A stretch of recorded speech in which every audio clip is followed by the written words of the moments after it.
Hey y'all, Jim Pankey here. Very first live stream, never done this before. This is all brand new, so forgive me if anything goes crazy. We're still getting set up here, and I've got my number one helper out there on the other end. She's waving, but y'all can't see her. And we should be streaming live. See how many we got out there. Okay, there's one. Have you found me out there, Miss Tina? You're watching me live on the internet. Wow. Okay, so you're my... Oh, I got 3 viewers. Well, while y'all are coming in, sorry we're a minute or so late. Just getting this thing set up. And let me be sure I can see y'all. I want to be able to answer your questions. And right now, only Miss Tina's the only one that can see any of those. And, oh, there I am. Ask Jim anything. I guess you can ask me anything. Got a few things that I need to do here. I'm going to pause that so it won't be too distracting, and then I can watch. So I've got Rutherford B. Hayes. I've got Joe Cave, Shona Marie, Alice, Daniel Curtis. Hey. How many banjos do I have, Joe? That's a good question. There's a story that goes with that. So when we bought this little house, you know, you buy a house, you got to have insurance, and so we taken pictures of musical instruments and such for the insurance company, and I'm hauling banjos out, and we set them all up out in the yard and got, you know, nice picture, good light on them, and my wife looks at me and she says, 9 banjos? I had 2 loaned out. So, I mean, there were, I don't know. Miss Dana, how many banjos do I have? I think like 11, something like that. Yeah, I think I got about 11 banjos. So, yeah, I got quite a few here. Let me look at some questions here. Hey, Daniel, yeah, the Hurley stick. We did a couple of the bands I've played with in the past. We did a tour of Ireland and was trying to bring home souvenirs that were truly Irish, and so the Hurley was a pretty good thing. Yeah, had a lot of fun with that. Oh, one thing I did want to share with y'all. I know I did it in my last video, but just a little commercial for Banjo Newsletter. If y'all hadn't checked them out, go find them on banjonews.com. You get a little monthly periodical, and it's got articles in it about people you know, and people that if you don't know them, you ought to know them. So check those folks out. All right, enough of that. That's the commercial. Let's see what else we got here. How many banjos? Do I ever listen to John Hartford, Rutherford B. Hayes? Yes, I do. I love John Hartford. I found him when I was a kid on a couple of albums. Had a Steam Powered Airplane, and I forget a couple of others that he did. And then I met him at a show, and it was a contest or some sort of festival in Chattanooga, and I met him up there. Really nice guy. Really nice guy. Hey, Stephanie. Got any paper? Oh, Mark Glore, good. You got your paper and crayons ready. That's awesome. Kenro Britton, hey. Zing zang walla walla. Let's see. Does a steel banjo drum sound different than a skin drum? I don't think I've ever played one with a steel. The only ones I've ever played are either with like the Mylar. This is Mylar. I do have skin. I've got a variety of different heads on stuff. Those are 5 stars. This one is no, they're not. They're Remos, and this is a Remo Renaissance head. It's similar to a skin head, but I don't think I've ever played one with steel. Hey, Les, Susan Ward, Vancouver. Hey, how's the weather in Vancouver? Is it raining? John Quincy Adams. Man, I can't read that. I can barely read English. Oh, there's Miss Tina. Hello to Miss Tina. Virginia. Let's see. Mike Ryan, I got family all over Virginia. Can you teach us some Steel Drivers or Trampled by Turtles songs? You know, I really don't know anything but Trampled by Turtles and Steel Drivers. if it's anything that they do that's kind of standard, I might know it, but it's who knows. I have to check. I'll check out the turtles, and I'll see if there's any steel drivers out there. Let's see. Mark from Kansas says, how would you compare the American M5 to the RK35? Well, they're definitely two different banjos. The M5's a maple, the RK35's a maple. The biggest difference is the scale length. So the scale length on the M5 is a little longer. It's kind of the same scale length that was on those old Baldwin banjos from the 60s. Whereas I think it's a good 1.5 inches longer scale than on the RK35. So it makes the banjo a little brighter. It's definitely punchier. It's certainly one of the favorites that I've ever played. I've got, well, as y'all I said, I got 11 banjos. It's definitely probably my favorite banjo that I've ever played. But the hardware is all the same. It's got the same tone ring, same rim, same see, it's got the same flange, same tension hoop, same tailpiece. The rims may be different. I think the rim in the M5 is a Cooperman rim, and I don't know what's in the 35. So, but quality stuff for sure. I did put a pickup in the RK35, so it's I don't have my favorite bridge on it at the time. Let's see, who's my favorite banjo player, Alice? I tell you, that changes almost from week to week. There's a lot of guys out there that I listened to growing up. Obviously the first banjo players I listened to was Earl Scruggs and Ralph Stanley. Those were the two, and it's like, how far on the spectrum can you get as far as style goes? But yeah, those two guys were pretty good. So favorite, I still have to go back to Earl. I mean, he was doing things in the 40s that was just mind blowing. Let's see where we are. Don't let me miss anything out there, Miss Tina. I think I scrolled too far. Am I? Let's see. Oh yeah, Michael helped you on the banjo. Well, hey, I'm glad to help.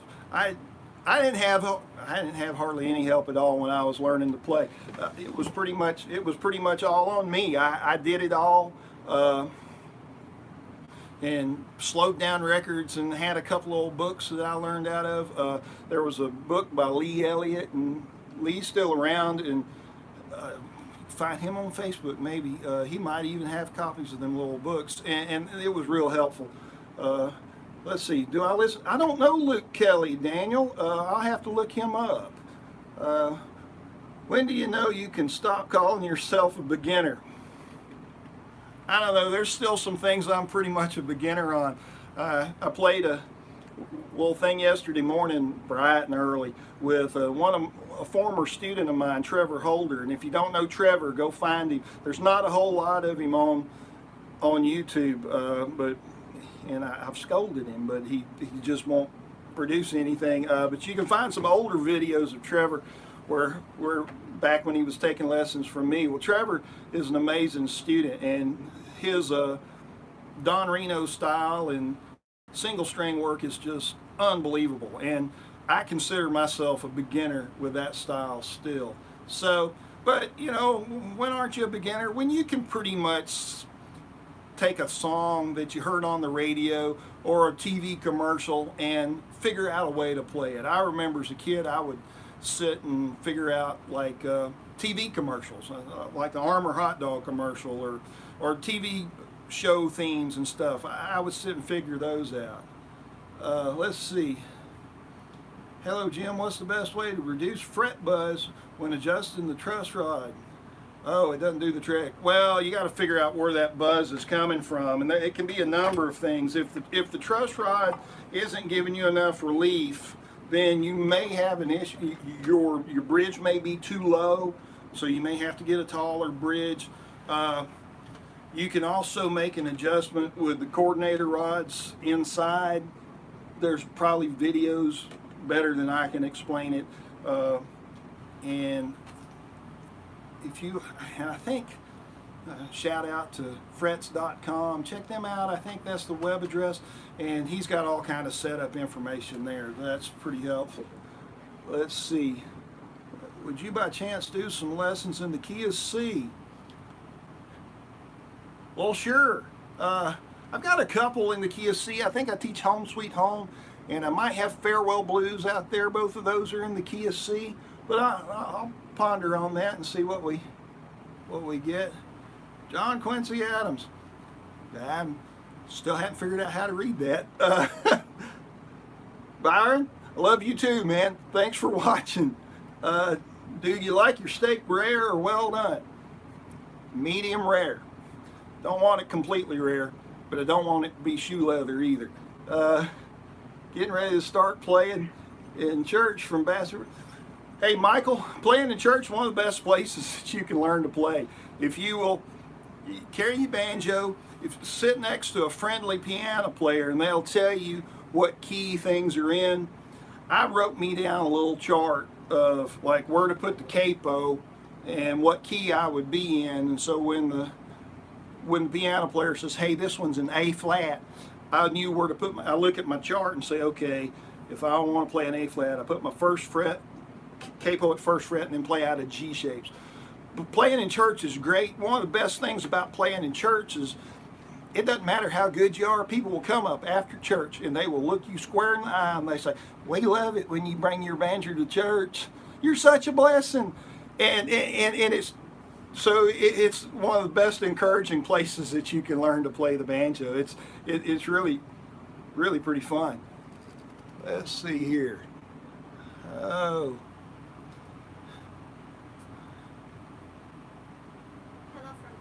Hello from Brazil. Glaucio? Well, hello to Brazil. I've got quite a few folks down in Brazil that watch. It amazes me the number of places in the world that the banjo has gone. World Conqueror. Wish you luck with that. Thank you, Michael. Raphael, love you too, man. Hello, teacher. Thanks for the great lessons and the blisters. Well, Inga, you're welcome to all the blisters. They do go away. One of the questions that somebody asked in the little notification where I posted in the community section on this, how long does it take till you get blistered or calluses? I don't remember. I got mine pretty quick, but I started out on the mandolin, which had, it's got courses of strings, so they were double. So I built up some calluses pretty quick, but I mean, I still have them, so they come pretty quick. Give yourself a couple weeks. How old were you when you picked up the banjo? How old was I when I learned the banjo? I was probably 14. So yeah, probably 14. I got a banjo. I'd started fooling with the old banjo that we had at home, and it was not much of a banjo, but I'd learned some rolls and learned a couple chords, and then I got a banjo that year for Christmas, and so that was 1977. So now you know how old I am. Bill says hi for me. Who says hi for me? Oh, okay. Mark McClooney. You're practicing banjo right now. Mark, good to see you. Say hi to Miss Tina. She's in the chat with us. Mark's a friend of mine from over, I'll just tell you where he is. He's in Ireland. You'll have to find him. He's a good musician. Hello, Just Playing. John Quincy Adams. Do I drink cigarettes laced with crystal meth? Every day. Every day, man. That's how the beard got white. Byron, I like your... Thank you, man. What's your... Uh-oh, I got crazy here. There was somebody asked me something. Where am I supposed to be, Miss Tina? Oh, hello from Michigan. What's your favorite? Three finger or claw hammer? Yes, I do both. Lately, I've been playing a lot more three finger because one of the groups I play with is just primarily all I play with them is three finger. But I do love the old time style. You know, and I kind of learned them side by side, so it was. You know, I do them both. Some days I like the three finger, some days I like the claw hammer. It just, you know, I like them both. Let's see here. Daniel, Seattle.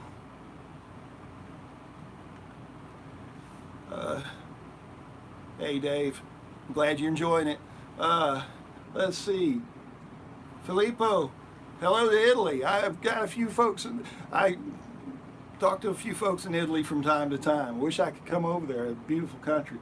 It's my favorite tune on the banjo. Oh, I don't know. You know, that came up yesterday. We were Trevor and I. We played this little thing. I was playing guitar, and I said, "Well, let's play something," because you know, just to warm up. And he said, "Let's do Earl's Breakdown." And then after we played, he says, "You know, that song is the one I always play." Whenever somebody says, "Hey, play a song on the banjo," he says, "The one pops into my head." For me, the one that always pops into my head, like if we go somewhere and play, it's always Fireball Mail. I don't know if it's my favorite, but it's definitely the first one that comes up. What are your favorite strings for three-finger style bluegrass banjo? I use, right now on the banjo, and it's commercial, and I picked up these D'Addario, and they are just the D'Addario light gauge EJ60 NY. They're the New Yorks. I really like those. They work real well. But I mainly, most of the time when somebody asks me what are my favorite strings, banjo strings is my favorite, and just generally just light gauge strings. But that's what I'm using right now.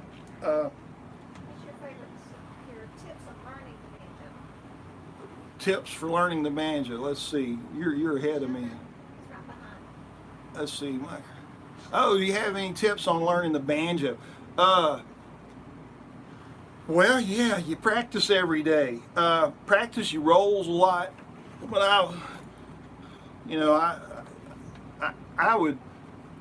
I used to just, you know, one of the things that people always have trouble with is that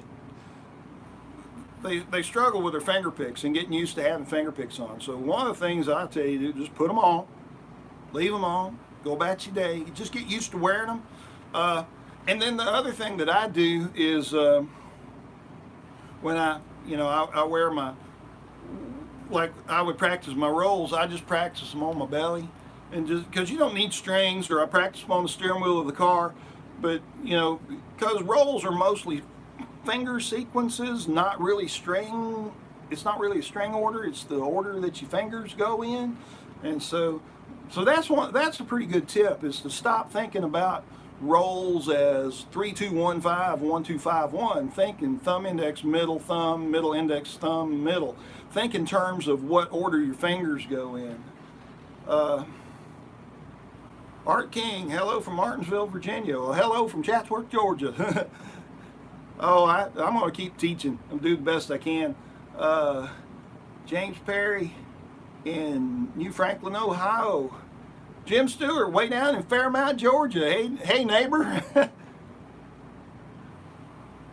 Let's see. Well, I play a quick tune. Hold on here. Let's see if I'm even in tune.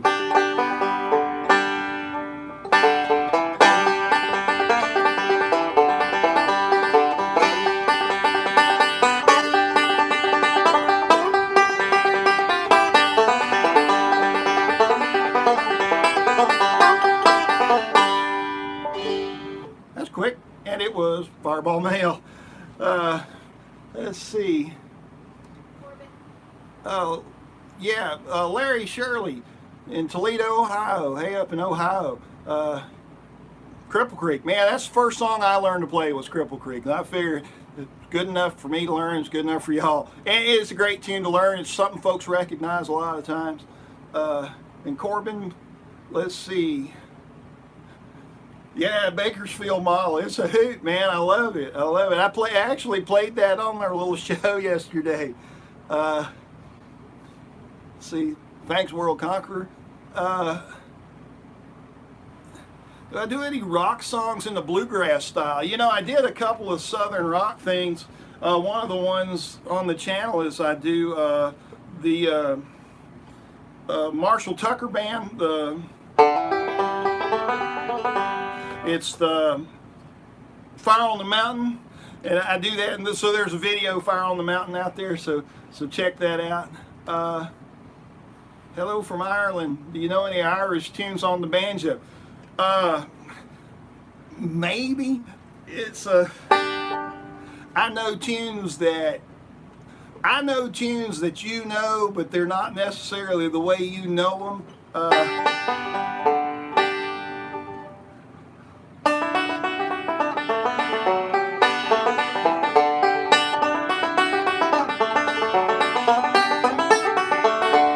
Like St. Anne's Reel and Miss McLeod's Reel and some of those, but I play them more in a bluegrass fashion than I would. When we toured Ireland, I forget what little town we were in. It was southern and Eastford. It was near Wexford, I think, and sat in with some Irish players, and they were playing tunes, the names that I knew, but being able to play those songs the way they played them was really, really tricky for me. Let's see. Hey from Oregon. Well, hello, way out west. I'm glad I'm helping, man. What was the first song that I learned? Yeah, Cripple Creek.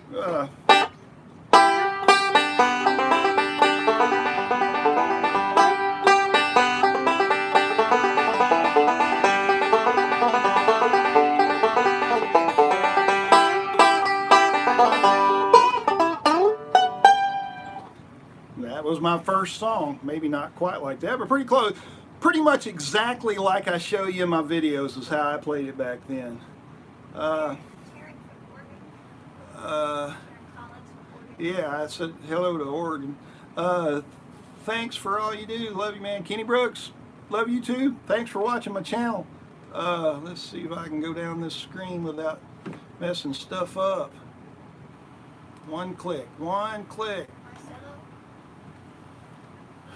From Kilmersdon, the UK, home of Jack and Jill. I have to visit sometime. I'm glad you're learning, man. Do I still have the Stelling? Yes, I do. I didn't get it out for the video, but yeah, I've still got the Stelling, man. I got that banjo in 1982. It would have been very early in '82. So yeah, I still have it. I still love it.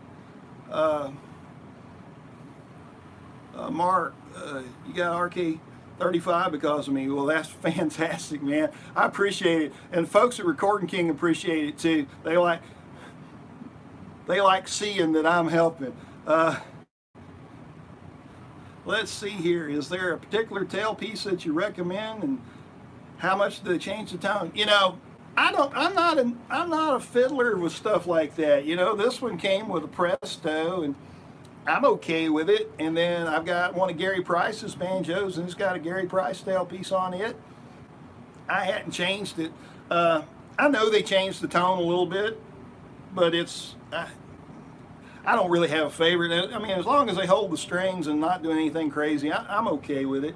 But I mean, certain ones like the Gary Price tailpiece, you know, it's a straight line tailpiece, so the strings come straight across the bridge. They don't come down to a little point. They come straight across the bridge.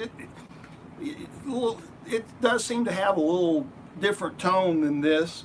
And then the old Waverly tailpiece, it comes to even more of a point than this, and so the tone's a little different, a little brighter, I think. But I don't tinker much with stuff like that. Let's see, Justin from the UK. Great lessons, learned a lot. Well, glad you're learning. Any tips on getting speed and keeping the rhythm? Practice, practice, practice, practice, practice. Find you what I did. What I did is I had my dad's old record collection with Flatt and Scruggs, Ralph Stanley, and a bunch of variety, various artist albums. And I would put those on, and it was, I just try to play along. And I did my best to keep up. And if it was too fast, I thought, okay, let's do the next song. Eventually, you just get better, and your rhythm gets better. It's just a lot of time, a lot of practice. You know, some folks might tell you, well, get a metronome and practice and go up a click, go up a click. I never did that. I played with the albums. I remember there's this live album. It's got J.D. Crowe in the New South and Seldom Seen and Country Gentleman on it, and I can picture the front of the album is blue and it's like 3 different colors. It's blue and it's got all of those artists on it, and it's live, and Ricky Skaggs is playing with J.D. Crowe on that album, and they do Train 45. It's blistering fast, and it's a tune that I know, but gosh, man, it was so fast. And I was probably in college at the time that I got that album, and I remember just struggling so hard to keep up with JD on that thing. So yeah, speed and rhythm, that's just pure D practice and lots of time. It'll come, man, I promise you.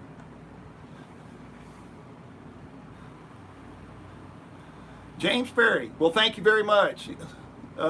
Yeah, you know, James says that I'm easy to understand and straightforward. Well, hopefully y'all can understand the Georgia accent and straightforward. I try to keep things simple, and I don't want to give you more than you can deal with. One of the things, a friend of mine, and I've recommended him on my channel before, is Jody Hughes, and be sure to check out his video. One of the things that Jody and I talk about all the time is you have to be careful what you put on YouTube, because you know, I could put out a really advanced lesson, but I can't keep, you know, if you're a beginner, I can't keep you out of it. And I'm afraid you'll get hung up in something like that instead of working on the things that you ought to work on. But yeah, I just try to give you what you need to know. And that's the way I learned. I didn't go about trying to learn things, you know, I learned one thing at a time. I'd learn a lick, and then I'd take that lick, and I'd put it in every song that I knew.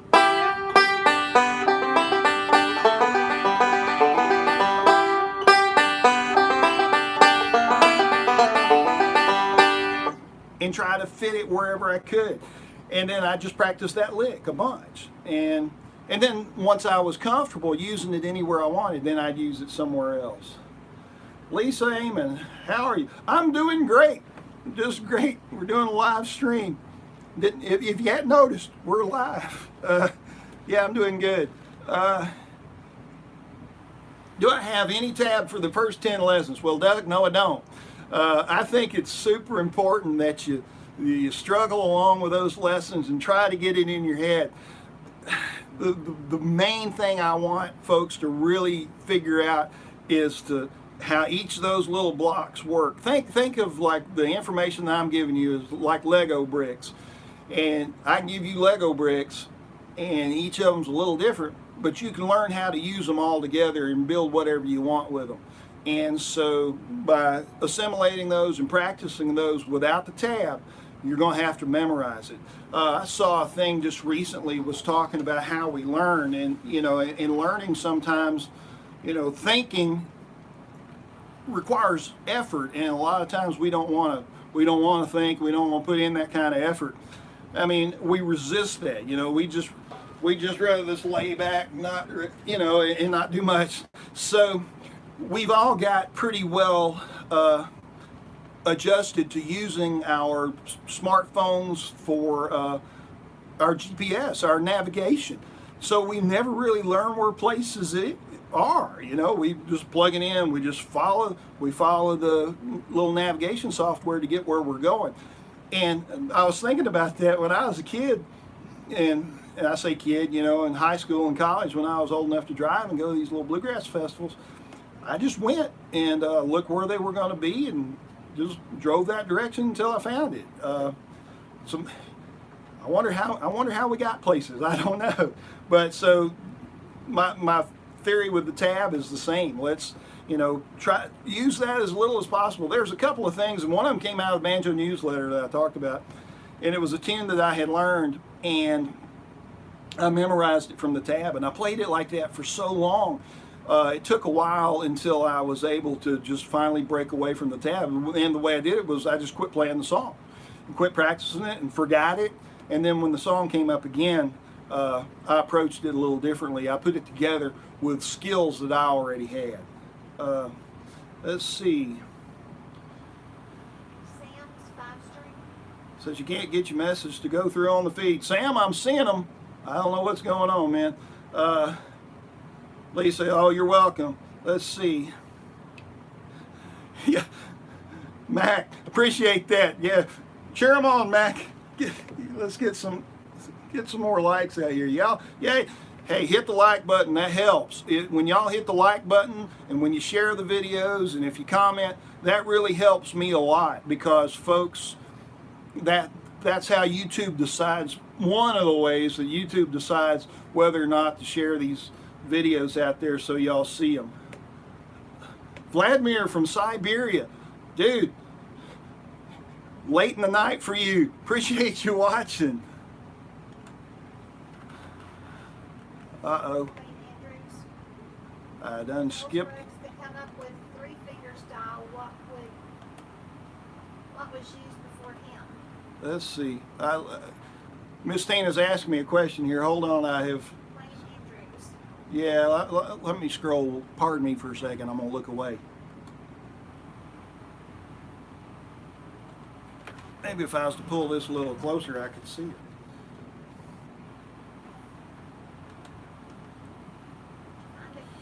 it. Hey, I figured out how to work my computer. Wayne Andrews. Wayne Andrews, if Earl Scruggs came up with a three, well, Earl didn't really come up with a 3-finger. What he did was popularize it. There were a lot of players using 3 fingers before Earl. A lot of the classic style players, ragtime players, they were using 3 fingers. And then the guys that Earl was learning from, like Snuffy Jenkins, you know, and people that he was hearing, used 3 fingers. His own brother Junie played with 3 fingers. So Earl didn't really invent it, but when Earl played with Bill on the Opry and people heard it, man, everybody wanted to play a 3-finger banjo like Earl. So it was there, you know. And then before Earl, there were obviously people that were playing, you know, Fralin style banjo like Grandpa Jones, you know.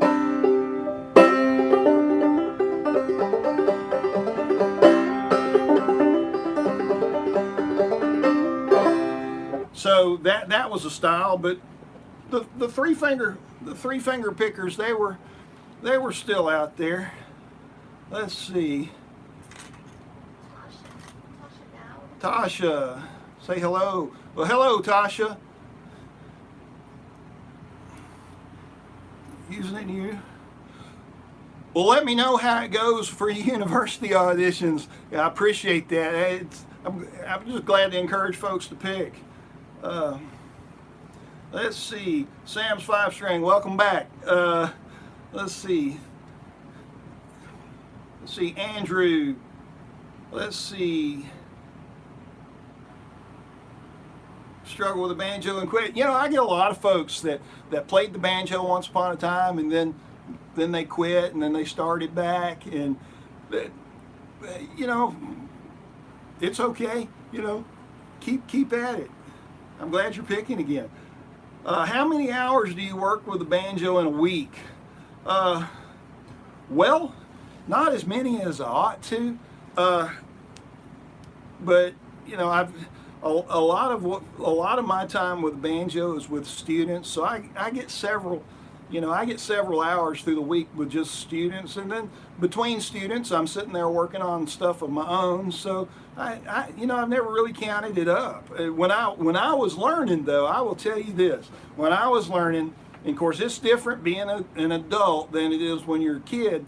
And you know, I was in high school, and so I'd get up some mornings I would get up and practice before I caught the school bus, and then as soon as I got home and whatever little, you know, cut the okra or whatever chores that I had, I'd try to get that done, and then I'd play the banjo until it was time for supper, and then after supper I'd play the banjo until it was time for bed. So I played a lot when I was a kid. Anywhere from 6 to 8 hours a day, and I did that for about 2 years. I even figured out a way to carry my banjo to school, and so I would schedule a study hall during the day, and then I could play the banjo at school too. I even played it on the school bus. I had a buddy of mine. We rode the bus together, and he brought a guitar, and I bring the banjo, and we played guitar and banjo on the school bus going to school. Lisa, the cats are doing great. Cats are good. They're well fed, and would you like to have a cat? We can hook you up. Let's see. Let's see. Johnny Horton songs. I don't know a lot of Johnny Horton stuff. I really don't, unfortunately. So I have to look and see if any of his stuff might work. I used to play the 8th of January, which was basically, you know, the Battle of New Orleans that he did. Mark McClooney says hi to Miss Tina. Let's see. Which recording king do I recommend? I recommend them all. It depends on your budget. The one that I recommend more than any others, especially to the beginners, and I don't have one, but it's a Dirty 30s model with a resonator, and it plays great, has a good sound, and I really recommend those. It's a great value. It's a very good value for the money. So yeah, check out the Dirty 30s if you want to spend a little more. And I'll tell you this, whatever that you think that you want to spend on a banjo, if you're really serious about wanting to learn, take whatever that dollar amount is in your head and triple it. So if you think that you want to spend $100 on a banjo and find you a $100 pawn shop banjo, put more money with it and get you a $300 banjo. You will be $300 lighter, but you will also be $300 happier, because it just makes it so much easier to play. A better instrument truly does play better than an inexpensive instrument. But the RKR 35 for a bluegrass banjo, man, that's a hard one to beat. There was nothing like this when I was learning to play, really, especially in that price range. Yeah, how do you go from learning basic melody to adding rolls and licks? You know, it just kind of happens. I kind of try to think, you know, one of the things that I remember when I was a kid, I'd be practicing or something, and I'd be working on a tune. At least it was the tune in my head, and my dad would walk by my bedroom, and he'd look in and he'd say, "What are you playing?" I'd say, "Dear old Dixie." He said, "Don't sound like it." And I'd be like, "What? You don't even play the banjo. How do you know what?" He says, "I don't have to be able to play the banjo to know what the song sounds like." And so playing the melody is really important. So I start thinking about that. So let's think of a song. Let's see. Boy, when you need a song, it's hard. Well, Fireball Mail. So Fireball Mail goes, "Here she comes, look at her go. There she goes, picking up steam. Watch her fly, look at her sail. Let her by, Fireball Mail." And so if I know that's the melody, then I can do something like, I can play that. Here she comes. Look at her go. There she goes, eating that coal. Watch her fly, look at her sail. So I'm playing the melody and I'm sticking a roll on the in-between. It sounds like witchcraft or voodoo, but it's really not. You can do this, I promise you. Do you know of any left-handed banjos that aren't bank breaking for a beginner? Really, I don't, man. I generally, so there's a ton of questions, but so I may not spot it again. So Miss Tina, you watch for Troy when he answers this. But any left-handed banjos that aren't bank breaking for a beginner, there's really not. But what I generally tell folks, if you don't already play guitar or some other stringed instrument, then just go ahead and get you a right-handed instrument, try that, and see if that'll work. Both hands have to learn something, you know. So there's a lot of left-handed banjo players out there playing a right-handed banjo. So both, you know, takes both hands. So let's see, Shauna, I do have there is a little video out there for dueling banjos, and it's just a slow walkthrough. And I get folks ask me all the time. So they'll say, "Why don't you show us that breakdown part or the fast part in dueling banjos?" Mainly the reason I don't show you that is one, that's your homework. Two, it's just rolls. So you could literally just play rolls. So after the whole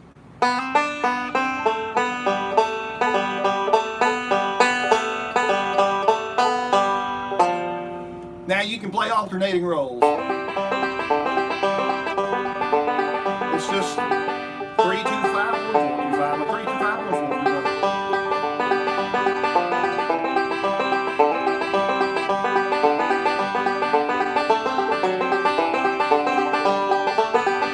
Literally anything will work through that, but so that's kind of your homework. Figure out what'll fit there. Let's see. Hey, Mark, I don't know how Jens's workshop went. I didn't get to do that. So maybe somebody knows, or maybe you're asking somebody else. Are you talking, Mark McClenny, are you talking to other people in my chat? It's okay, man. Hey, from Dawsonville, now living in Gainesville. I know all about Dawsonville. I got a ticket in Dawsonville when I was in college. They said I was running 60 through the town square. You know Dawsonville, that was a feat if I was really doing it. Let's see. James Neely, thanks for your lessons. Portland, Tennessee. Well, hey James, you're welcome, man. Karen Warsack, Norcross, or former Norcross. How's the cats, plural. Yeah, I have multiples. There's a whole herd of them. We got a cat herd. Would you like a cat? Hook you up. Let's see. Mr. Graham, is that? I don't know. I'll just make this stuff up. These thin-tipped fingerpicks, y'all. He's talking about these. They are Ernie Ball. They're Ernie Ball fingerpicks. You can find them pretty much anywhere that fine musical stuff is sold. But they're Ernie Ball Picky picks. This is one of these things where I wound up using these completely by accident. Didn't intend on using them. I was playing at a contest in Chattanooga area somewhere, and somebody gave me a set of these, and I tried them all for 30 seconds, and I tossed them back in my banjo case and to hopefully never use again.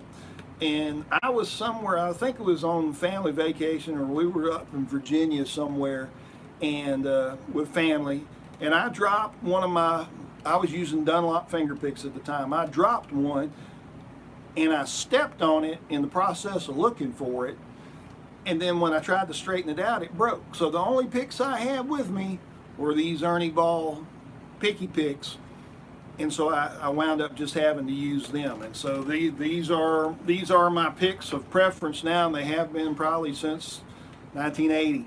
And so, but you can find them. Yeah, I've seen people say they talk ugly about them on the Banjo Hangout. People say, "Oh, you'll never get good tone with those." I don't know. They work for me. A good friend of mine plays with the Rarely Heard Go look them up. He uses them too. Let's see. Calvin Laporte's his name. He may be in the chat. Calvin, you out there? Let's see. Very good. Let's see. Great. Oh, Sean, appreciate it, man. Let's see. Eureka, Illinois. Eureka. Let's see. Joe, appreciate it, man. Valentine's, Virginia. Well, hey, up in Virginia. Let's see here. Possum cods. All right, let's say I play for a small group of 28 chickens every night. Chickens are liking it, I guess. I don't know if they hear me play or not, but yeah. Oh, they love it. Chickens love banjo, man. So do cows. Just throwing that out there. So, yes, and I know. Mike Ryan, man, I appreciate it. You never picked up a banjo before. Well, I'm glad I helped you learn. That's so awesome. It really is. Jason McGuire. Did I miss Jason? Oh, let's see. So help me learn some. Do you have a go-to tune? Yeah, it's always Fireball Mail. That's my tune, Jason. Jason McGuire asked to have a go-to tune. Yeah, it's Fireball Mail. Mark Glore, when am I going to do an album? You know, I don't know. I did a recording not too long ago. Look up the Hamilton County Ramblers. You can find us on iTunes, Play Store, Amazon. You can download.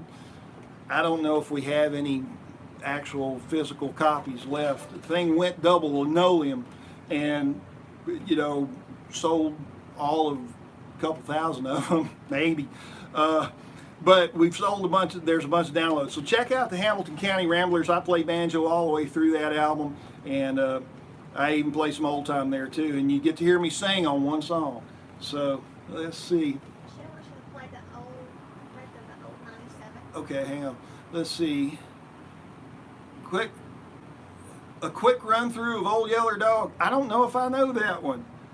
And Please Teach the Wretch of the Old 97. Well, Michelle, that'd be a good one. That was one I remember playing when I was a kid. So I'll definitely put that on the short list of things maybe we'll look at. Knob Fork, West Virginia. I don't think I've been to Knob Fork. I've been across West Virginia a time or two. Andrew Moat, yeah, I try to go to Spigma every year. I couldn't go this past year, or this year, but I think I've been to Spigma every time that's ever been in Nashville. So yeah, I try to go. At least I'm usually there a day, sometimes two. Let's see. Creating a backup video, slow jam. Yeah, you know, I thought about that, but I do all this on my cell phone, so my technology skills are pretty sketchy. Do I ever play Barrel in the Square in Dahlonega? Gwen, I played Barrel. I've been there one time. You know, and it's just 90 minutes away. I just never can't seem to get over there. Best advice for someone who can fingerpick guitar but having a rough transition to banjo. Alec, the best advice I can tell you is what somebody told. When I was learning the dobro, somebody walked up to me. I was standing there playing the dobro, and they leaned over to me and they said, "You know, that's not a banjo."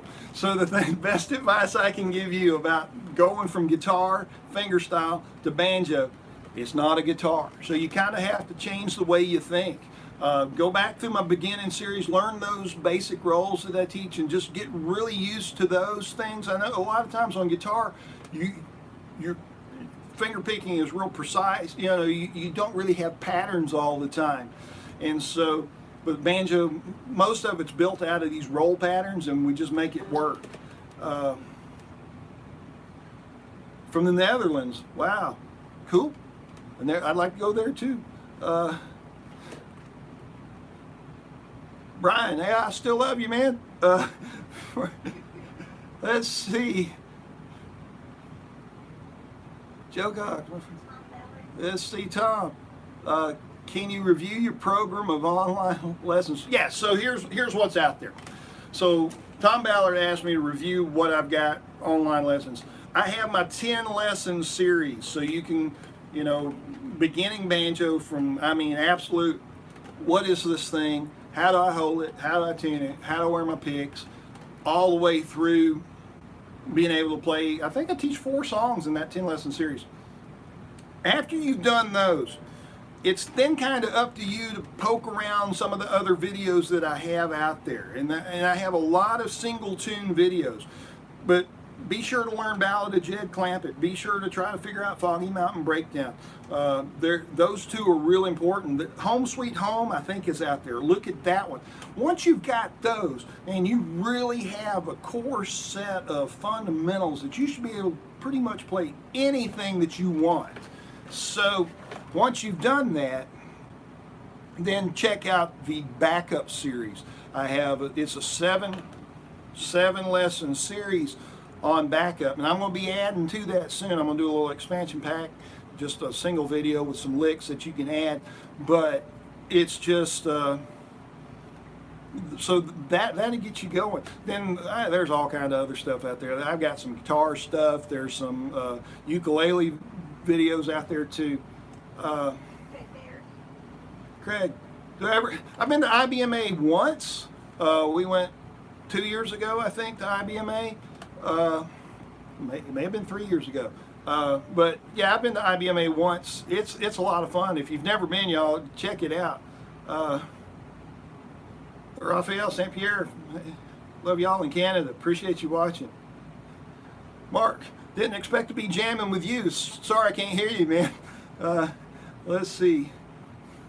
Do you find that you use your index finger or thumb more often when playing the melody? So this is a good question. So, you know, Earl Scruggs, a good portion of what Earl does is all very much thumb. He leads with his thumb. So the melody, going up, cripple, creep, going in a run. So that's all with the thumb. Those going up, cripple, creep, going in a run. So it's a thumb. So those of you who might not be familiar with thumb lead, index lead. But Ralph would have played that with his index finger. So going up, cripple, creep, going in a run with his index finger. So if you put it in the tune, so Earl's with the thumb, Ralph would have played it something like.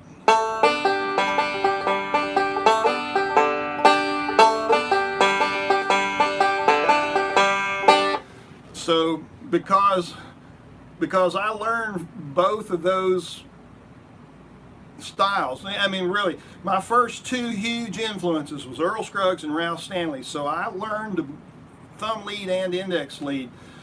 So which do I use? Man, I use just whichever is most convenient. So I don't really have a favorite. But okay, let's see. Daniel Martin. All right, Foggy Mountain Breakdown. Okay, let's see. Eastern Corner, one time through.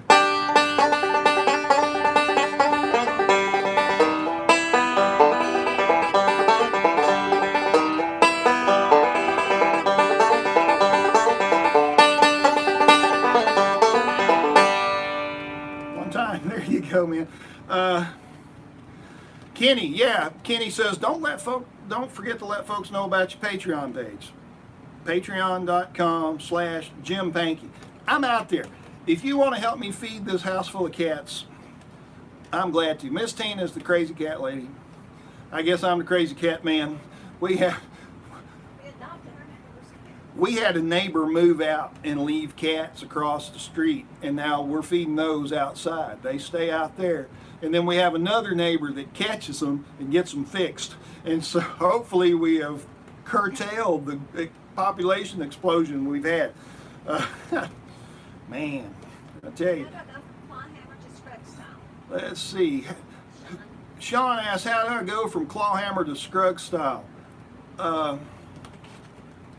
Well, you kind of have to think of it as a different instrument, but the main thing that you want to do is just start practicing those rolls. Get you some finger picks. They're going to feel foreign to you. But really, if you think about it, so like Cripple Creek claw hammer style.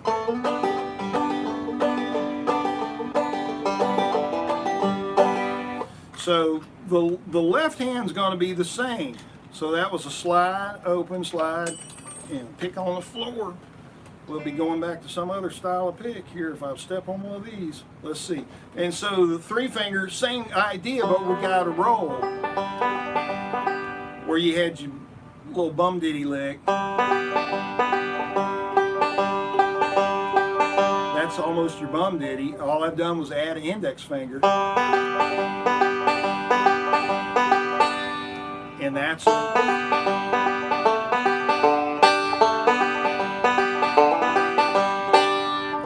so it's just, yeah, I learned them both at the same time, so it was a confusing mess there for a while.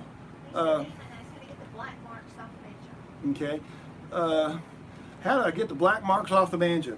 You can't make drop my pick again, came off my social finger. These black marks, like that one, will never go away. That one, the reason that one's black right there is you're actually seeing through the head. So it goes, so the inside of my resonator is black and it's dark in there, so that's black. The other dirt that you see, you can wipe that off with Windex. It'll come right off. I just leave it on there. It's a badge of honor. When I was a kid, it was almost, especially if I had other friends that play banjo, you know, especially if we both put a new head on about the same time, we'd see who wore it out the quickest. So hey, we knew who was practicing the most. Banjo signal. One time through, man. and then I got, ooh, I see a good question coming up here. Banjo signal. I learned this thing, shamefully, I learned this not from Don Reno's recording. I had a Banjo Bandits album. That's Roy Clark and Buck Trent, and that's where I learned this from. But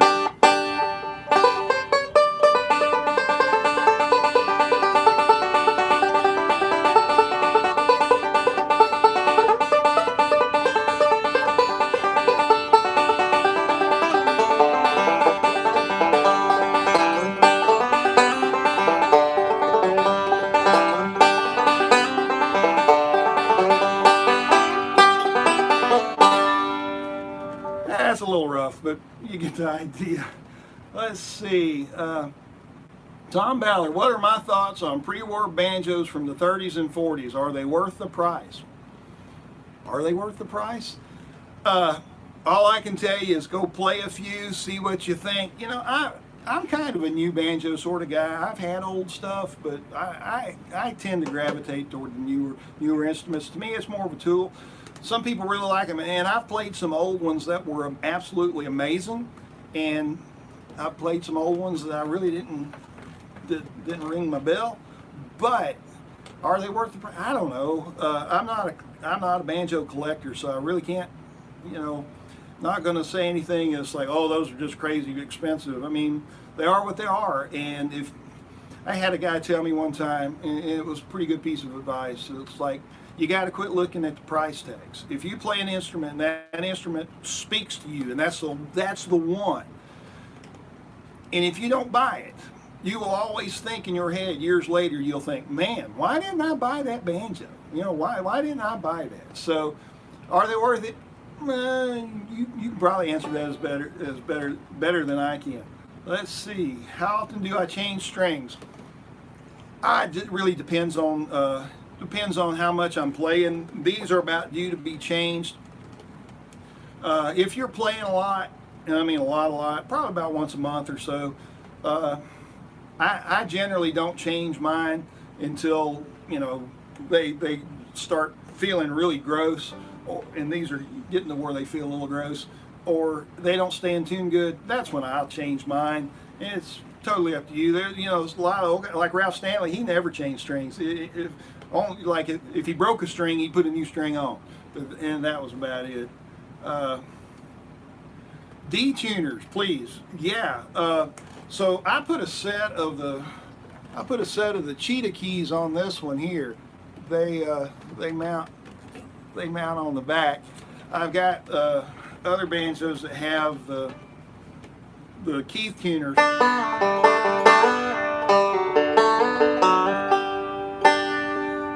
work every time. They're really worth. They're really worth. So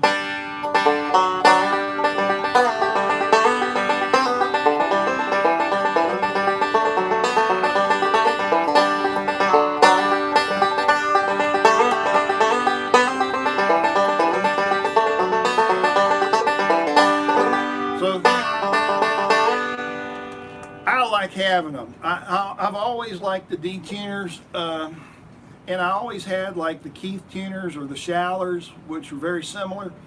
But these are fantastic. These work every time. You notice I didn't have to fiddle with them. I got to pick the banjo up, make sure I was in tune, and they work. I promise you, I did not fiddle with them even before we even started.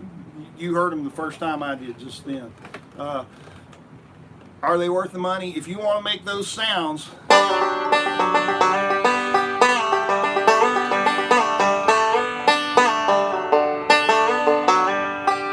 then you pretty much have to have them. Foggy, Rick, I played that. I'm sorry if you missed it. Let's see. Yeah, John, I started when I was about 14 years old. And I played my first contest at 9 months. But I was playing all the time, man. I was playing about 6 or 8 hours a day. What are my thoughts on singing while playing the Scruggs style? I can't think much when I'm singing playing Scruggs style, but I can do it. Let's see. There's a well-beaten path on this old mountainside where I wander when I was a lad. There I wander to a place I call home, to those Blue Ridge hills far away. How I love those hills for Virginia.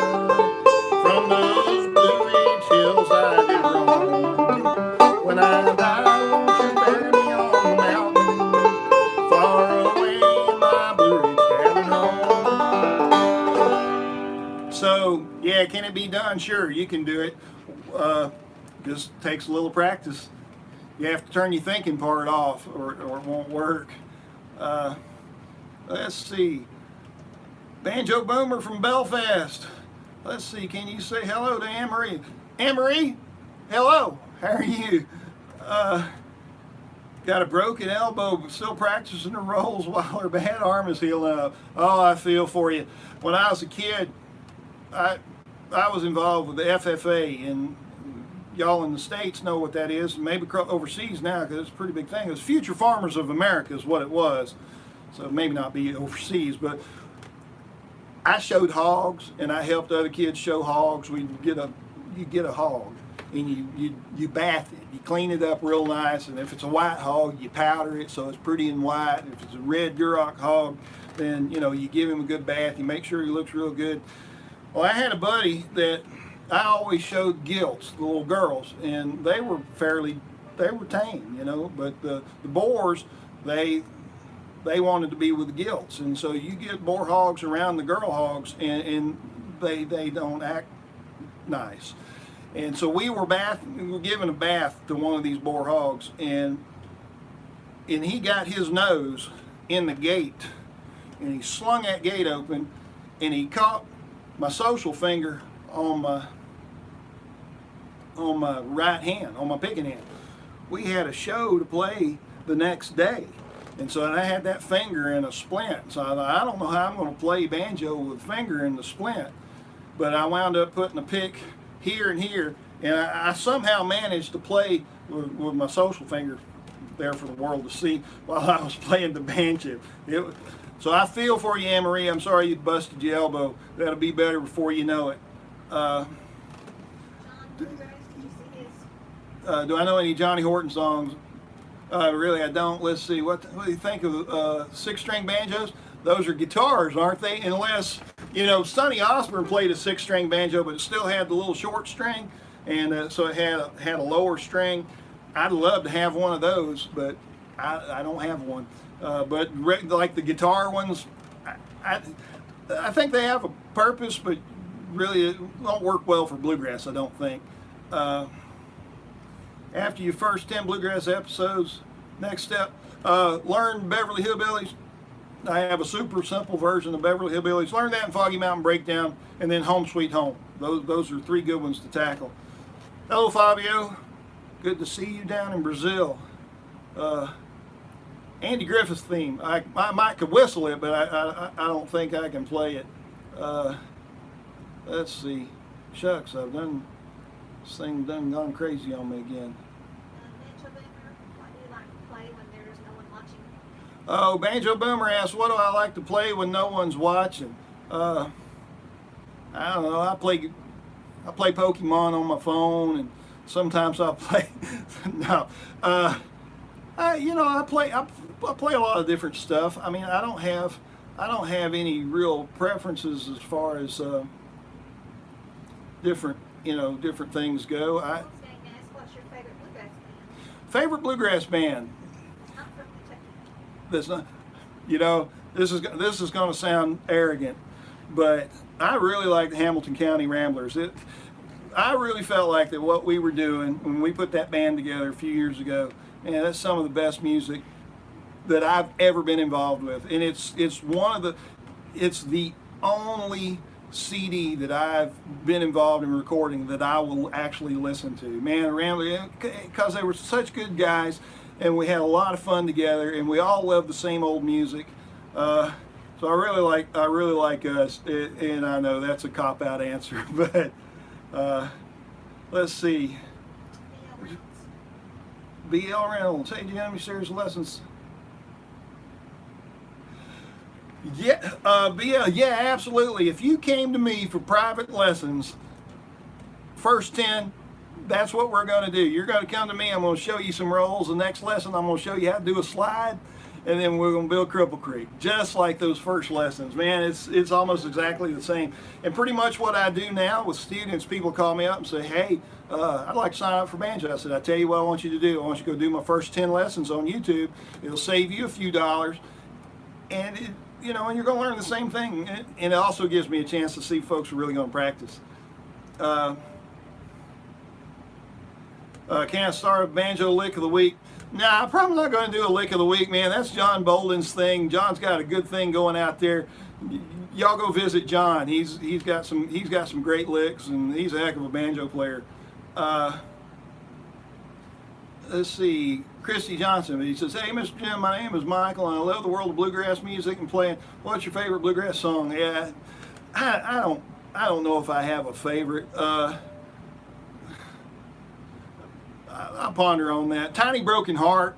I really like that one. Y'all can look that up. It's Dan Tominski does it, I think, with Alison Krauss, maybe. But Tiny Broken Heart. That's a great bluegrass song. Which recording king do you recommend to learn on if you don't have one and you hadn't bought a banjo and it's your first instrument? Recording King Dirty 30s, any of those models are great. Hello to Scotland there, Murdo. My banjo tuning, this banjo is in just standard, the old time banjo, see if I can play two at the same time. It's in double C. So it's double C tuning. Hello to Cleveland, Ohio, Amador Molina, and Jiri in Czech Republic. Hey man, thanks for watching. It's late night there. Hello to Switzerland, another one. Man, I'd love to go to Switzerland. Every picture I've ever seen of Switzerland, it's like, man, that's the place to go. Let's see. Where's Billy Biggs? Well, thanks for watching, man. I really do appreciate it. I'm glad I can help. Danbury, North Carolina, Danny Triplet. Hey, man. And then Audi Driver. Well, I'm glad you love playing the banjo. I'm glad to be part of that. Let's see. Oh, Craig Baird, man, I appreciate that. I feel like if folks really love it, they'll figure it out. And so, but I'm glad to be part of it. Doug's tune, yeah. Christy Johnson asked about Doug's tune.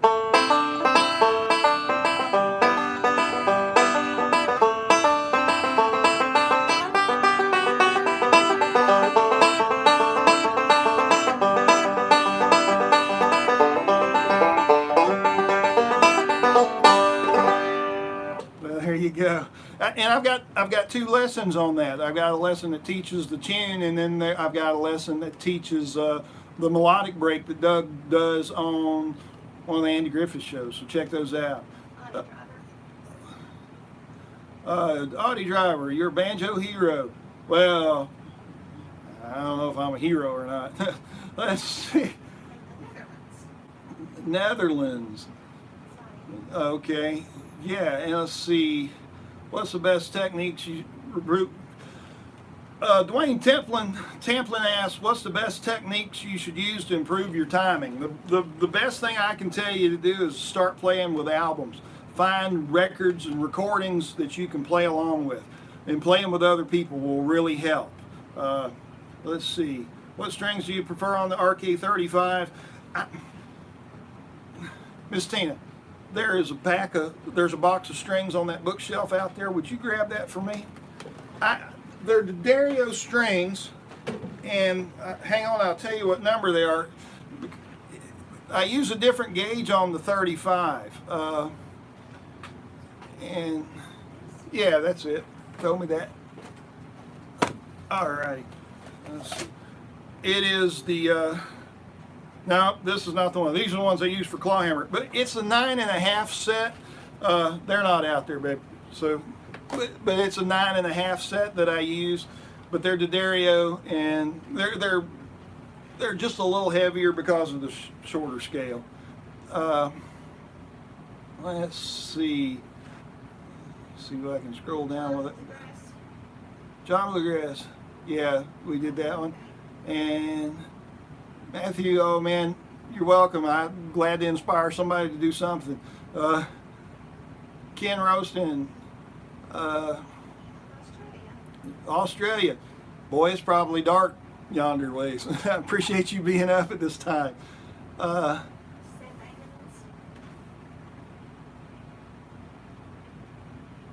Seth Amons, go figure, this is live. But yeah, I'm so glad you just started learning to play. But yeah, I'm glad. A bunch of folks were asking me to do a live show, so here we are. You know, we got folks hanging out. We're just hanging out, having a good time. Let's see. Let's see. Clawhammer was kind of, when I was learning it, but once I figured it out, once I was able to really comfortably, you know, do a rhythm lick and you know, move my hand the right way, but there was this gap. You know, I got to rolling pretty quick on the bluegrass, and clawhammer kind of puzzled me for a bit. But as soon as I was able to do it, I was always able to do it. So Lisa Amon, you'll get that. Let's see, Jacqueline, you just keep picking. Seth Amons got to lesson 8. Congratulations on getting to lesson 8. 2 more, man, and then you can print you out your own certificate somewhere. See, I need a certificate for that 10 lesson series. 411 Bubble. Well, I played a song or two. I'll probably play another one here in a minute. How can you learn to pick and sing at the same time? Ryan, the best thing to do is just start simple. Start with something that you know that you can do with your right hand. So if you can do an alternating roll with your right hand and carry on a conversation live on YouTube or with your neighbors, then you can sing and play. In 1814, took a little trip along Colonel Jackson down the mighty Mississippi.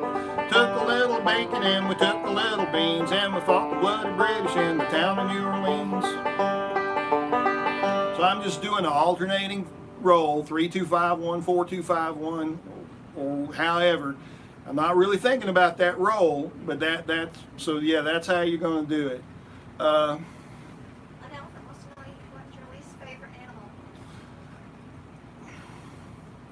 Let's see. 5-string, thanks for sharing. Man, I wish there was YouTube 45 years ago too. White Elephant wants to know what my least favorite animal is. Chiggers, man. Or ticks. Chiggers and ticks. I'm not real fond of either of those guys. And Miss Tina, she's not real happy with mosquitoes. But chiggers. If y'all don't have chiggers where you live, y'all come visit. I'll make sure that you get a chigger. Just all you need's one. You never forget. Who are my favorite banjo pickers? So my favorite pickers, when I was growing up, and still these are favorite pickers, but some of the ones that were most influential to me growing up: Earl Scruggs, Ralph Stanley, J.D. Crowe, Alan Mundy. Little Roy Lewis was a huge influence when I was a kid. Those five right there come to mind right off the bat. But there's a lot of, like new guys, I really like Charlie Cushman's playing. I like Don Reno's playing. Raymond Fairchild was a huge influence somehow. I don't play anything like Raymond, but I really enjoyed listening to him play. So I listened to a lot of Raymond, so some of it probably got stuck in there somewhere. John Bluegrass asked, do I have a favorite tune to warm up with? You know, simple stuff. I'll do Blue Ridge Cabin Home. I'll do Fireball Mail, stuff like that to warm up with. Sometimes I'll just sit and roll.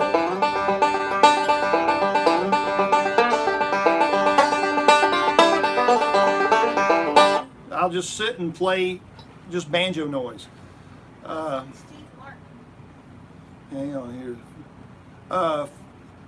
Amador Molina, found your videos recently and I'm so hooked on getting a banjo. Any recommendations? Yeah, Recording King, look at their Dirty 30s models. Thoughts on Steve Martin? He's hilarious. But see, I've known about Steve Martin and his banjo playing for a long time. He did an album back years ago, Steve Martin Brothers, I think was the name of it. And one side was comedy and one side was banjo or something like that. Oh yeah, Steve's a great guy. Plays good banjo and he's funny.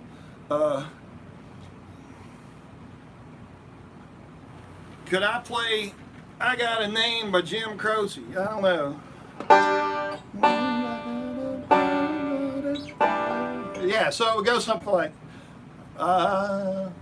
boy, I'm going to be way on up high, or it's going to be the Johnny Cash version. Like the pine trees running, running roll.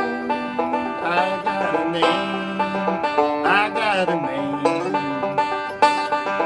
Like that other croaking toad. I got a name, I got a name. Something like that, yeah. Never tried that before, so there you go. You're seeing Jimbo figure out a tune on the fly here. Let's see. Joseph Brown. Private advanced lessons. You know, I noodled around with doing some Skype lessons with a couple friends of mine, and man, it's just as comfortable as I am doing this. The actual lesson format this way is pretty intimidating for me. I don't know. It was really awkward. Old Town Road. Let's see. I don't know it well enough, but boy, I've sure heard it on the radio a bunch. Let's see. Lisa, you got a cat? You did have two? Seriously, I can hook you up with another cat. Let's see. Steve in Ontario, new to banjo, had a stroke left side weak. How best start learning? Man, I don't know. You're gonna have to figure out what works for you. And I see you've got a 4-string open back, so that'd be like tenor style. So you may be able to play. You probably play it with a pick, and there's other lessons out there for 4-string banjos. So good luck to you. I've actually had students in the past that had dealt with a stroke in the past, and it can be a struggle, but it can also help. It can help you get over it. So good luck with that, and I'll be thinking about you. Why is the super chat not on? Beats the heck out of me, man. This is the first time I've done this. My White Elephant wanted to know why our super chat wasn't on. White Elephant, did I go to church today? I did not. Sorry. Let's see. Joey Jojo Jr. Shabadoo III Esquire wants to know, or my young daughter wants to play, and I was considering a mini banjo in C from Gold Tone. So yeah, you can do that. So all you have to do, you can get her that one and then you would capo your banjo at the 5th fret, and then y'all can play together. So yeah, it works just fine. Let's see, I have good finger picks. Gary Zia. Good finger picks. I like the Ernie Balls. Dunlops are good. Dunlop finger picks are fantastic because you can find them at just about any music store that you want. And so I usually just tell my students to grab those. Ernie Ball you can get online, but man, finger picks, just get something normal that you can find. I have a Gold Star, but the RK35s are awesome in tone. Would love one. Yeah, the Gold Star banjos, man, those were great. I remember those when they came out in the 70s, and man, they were fantastic. Do I play the harmonica? Not in public. Let's see. Hello, Andrew Walton down in New Zealand. That's a long way away. It's probably dark there. Let's see. If you play guitar, well, absolutely. If you play, Home asks, if I play guitar, should I try the banjo? You betcha you should try the banjo. Everybody wants to play the banjo. So yeah, and you'll be able to learn it pretty quick. Let's see, Andrew. Yeah, well, I'm glad you like the lessons. Hello from Ireland. I got a banjo for my birthday. The only thing is, it's open back. It's at the end of the world. And I'm not playing in the band or anything. Thanks for all the videos. It's at the end of the world. Oh man, what a terrible thing. It's an open back. No, I'm just kidding. No, you can play anything you want to on an open back.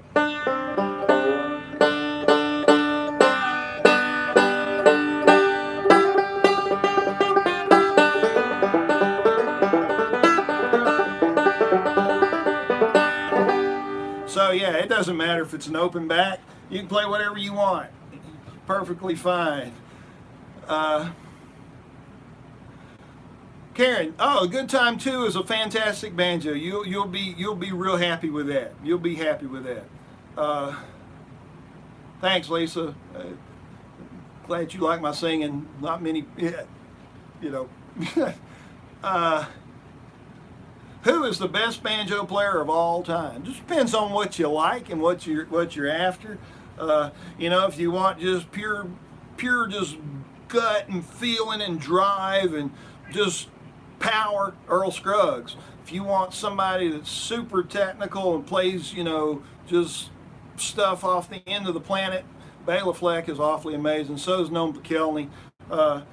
Scott Vestal, somebody to look at, you know, it's amazing. But there's so many really good banjo players out there. Gosh, you couldn't say, I don't know if there's the best. I've got a lot of folks that I really admire. Thumb pick, I am using, let's see if I can get this in frame here. It is a blue chip, and you can, blue chip picks, if you'll look up blue chip picks, you can find those. They're a little pricey. I'll tell you, it's about a $40 thumb pick. I like it because it's a metal band. The band is metal, and it's comfortable, and so it doesn't get hot and it doesn't stretch when it heats up. So it's a pricey. But I also use the Dunlop Calicos, and then Golden Gate makes one that's a clown barf. It's multicolor, and I use those occasionally. But if I'm playing a lot, I use this blue chip pick. Check out Blue Chip. Really good product, and they last a long time. I mean, like the Dunlop picks, like, well, any of the celluloid thumb picks, I was going through like one of those a month. They would break right at the hip, and this one, I've had this one for several years, so I'm pretty happy with it. Let's see.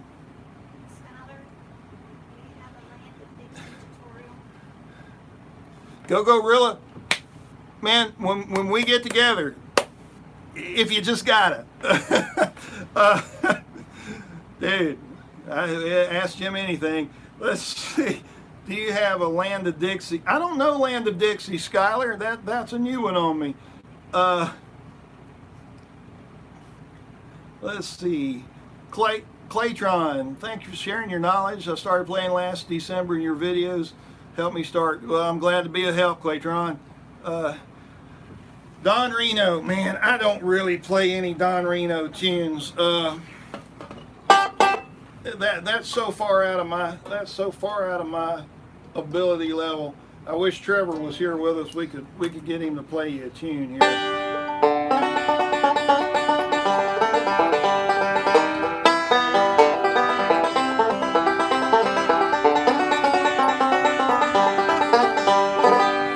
So, but yeah, I don't do much Don Reno. I know some of his licks, but I don't do a whole lot of Don Reno, man.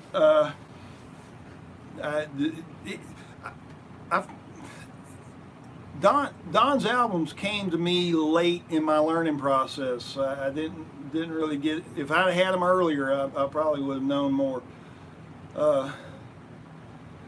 Raymond Guyton, thanks for your videos. I just bought one and never played one. Gonna prove my wife wrong. You show her. You play that banjo. Hello, Anna. Nice to see you out there.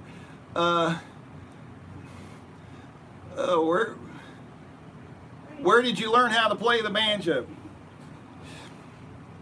In the living room. I got a banjo, and mostly I had that red Pete Seeger book that had some rolls in it, a little bit of information. So I learned to do those rolls that Pete Seeger had in the book. And then my dad brought home, it was Earl Scruggs has the Earl Scruggs book. I didn't have the book, but I had the album that went along with the book.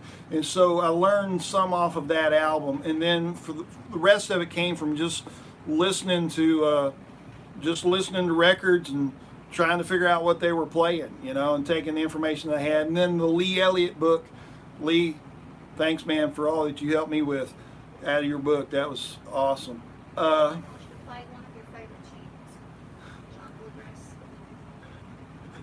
Oh, Mark, I appreciate it. We'll box you up a cat.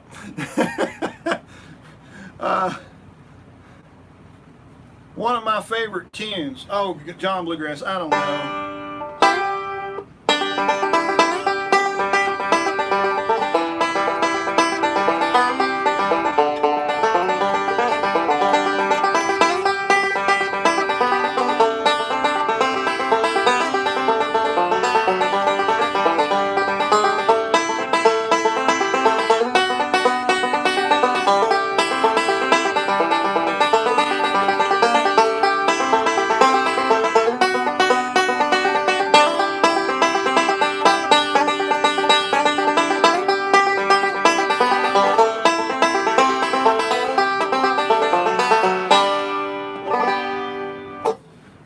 That one.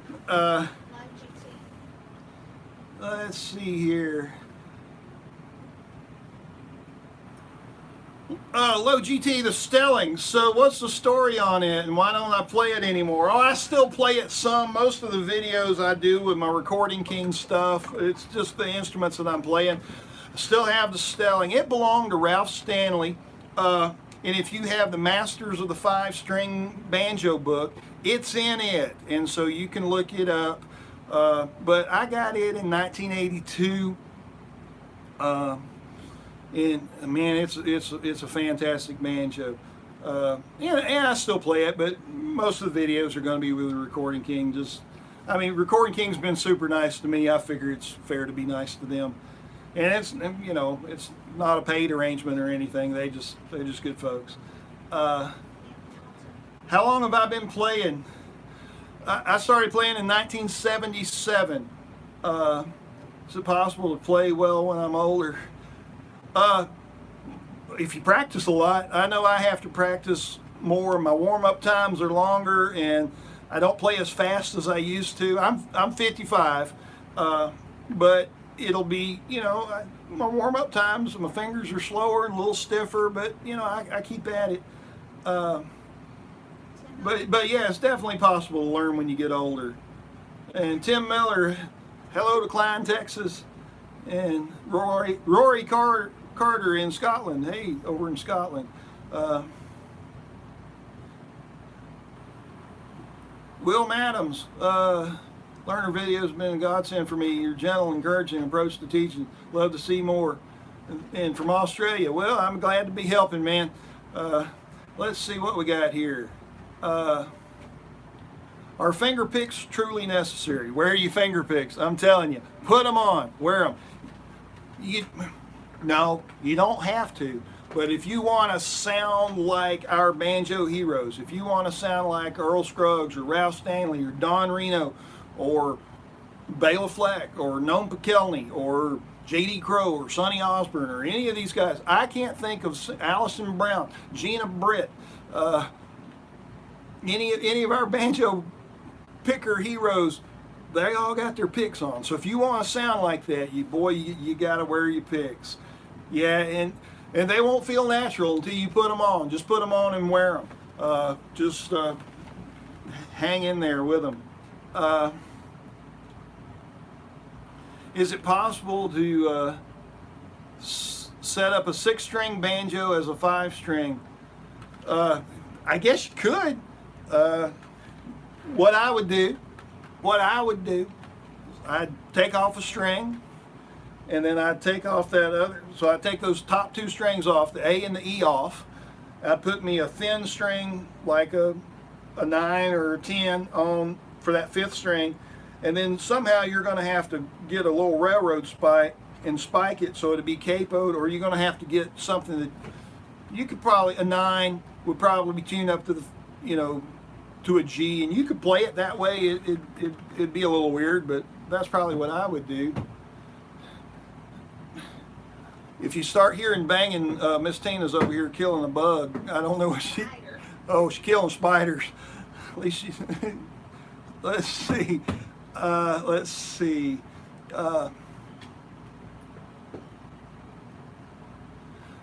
Backup jam video so we can learn to jam with others. Yeah, probably. I just don't have the technology to do that. The best way to practice that is just start playing with recordings. Let's see your lessons. Yeah, Dave Hum, amazing banjo player, man. Played some great stuff. Martin McCormick mentioned Dave Hum. If y'all don't know who Dave Hum is, get out there on YouTube and look him up. Amazing picker. Miklos from the UK, you're making a good banjo player of me, and I can't praise you enough. Oh, you're doing all the work. I'm just I'm just your online coach. Let's see. What's the best way to getting your speed up? The best way to learn to play fast is start playing fast. Just practice every day, get a little faster. Just try to play fast. But keep the tempo and keep your rhythm in your head. And playing with recordings will help too, because you'll have to play with them. They won't slow down for you. Sean Martinman, will you ever cover Why Don't You Tell Me So? Man, that's a good song. I hadn't thought about that one, but that might be a possibility. Paul Dunn in Ireland. Hey, Paul.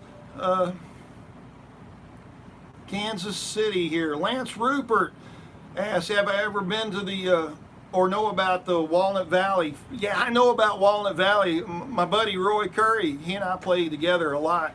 He's from Chattanooga, and he'll be coming out to play in the guitar contest. He's won it 3 times, so he's shooting for number 4. So we'll see how that goes for him. But yeah, I've never made it out to Winfield. Let's see, Christoph Olson. Thanks for a bunch. Let's see, he asks, have you ever heard of banjos called BM from New Orleans? No, I don't know those.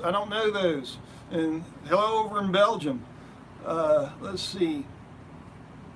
William Keeler picked up a banjo a year or so ago, and keep trying. You're 70. Knock it out, man.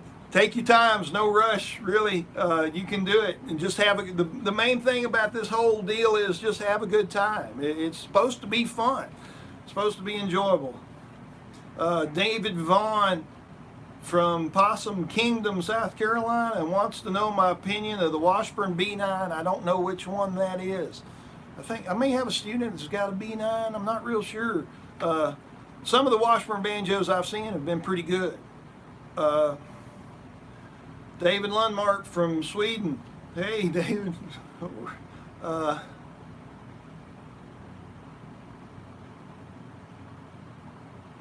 Seth Amons wants me to play Cripple Creek and sing it. All right, here we go.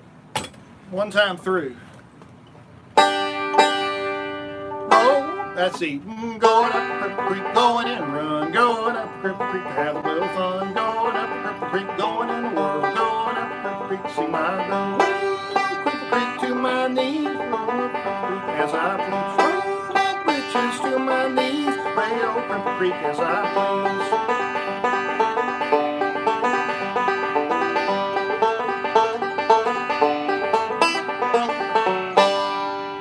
There you go. Finbar's Kevin S9100. Can I do a tutorial of Finbar Furries version of Sweet 16? Having a clue, man. Let's see. Joe Mama. Hey Jim, I've been trying to learn from your Squirrel Hunters video, but it's so fast. I also noticed it's not in your frailing books. Doing new squirrel. Hit them 3 dot buttons up there and slow that thing down. That may have been the last time I actually played that song, was for that video. But yeah, don't hesitate to use the 3 dots, and you know, or like on the computer, you can, there's a little gear and you can actually change the speed of the YouTube videos playing back. Man, I wish I'd have had that when I was learning to play. I mean, you can slow them down where you can hear each individual note. So good luck with that, Joe Mama. Yeah, I probably won't be tabbing it. Home asks how to improvise. You just do. You take stuff you know and you just kind of cram it together. Just kind of same way as I cook. Sometimes you don't have an ingredient that your recipe might call for, and so you improvise. You use something else. So you just start listening to the tune and think, what can I do that'll sound like that, and then just figure out something that you know that you can do and just put it there. See if it works. A lot of trial and error, a lot of experimenting. So can we see me speed playing? Probably not today. My hands are stiff, so probably got nothing fast today. Everything's feeling kind of medium today.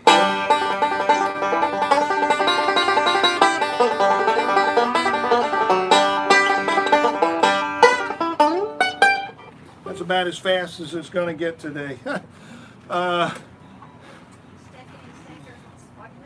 Foggy Mountain Breakdown. Well, we did that one earlier, Stephanie. If you came in late, you can. This will be out there. You can watch it. Let's see.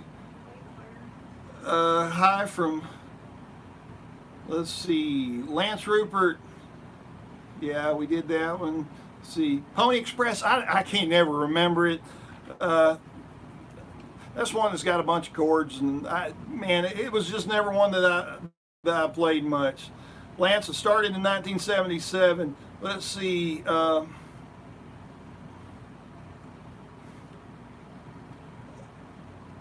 Thank you for all the lessons so far. See you Tuesday. I'll see you Tuesday too, Sean. Jack Daniels, 5820. That's one of my local students. He's a good guy. Sean Markman wants to know if I tune my banjo head. I can barely tune my banjo, much less the head.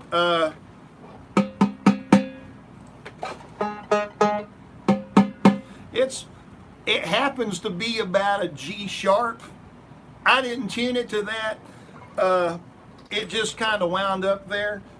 Let's see what the 35 sounds like. It's a little. It's an A, so I just tune them up until they sound right, or until the banjo sounds good. I just tighten. I don't tune them. I just tighten the head until they sound good. So now I really don't. I don't go bother with tuning them. Oh yeah. So this other RK, this one here with the with those inlays. This is the M5. This one's the USA model, and so that's the one I play most of the time. If I have to plug in, I play the RK35, and that's this one's the 35. Tracy has a bear claw tailpiece. Bear claw tailpiece. Man, Tracy, I used to have a bear claw tailpiece on. I don't remember what banjo I had that on years ago, but before I got my Stelling, the last tailpiece that was on that, I guess it was Alvarez banjo I had back then, and I put the bear claw on it. Those were so neat. Raymond Guyton, Down the Road. Yeah, that's a good tune. Let's see.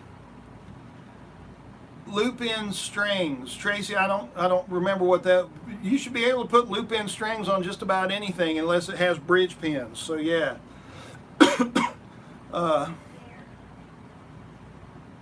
Pierre Henri Xavier from France.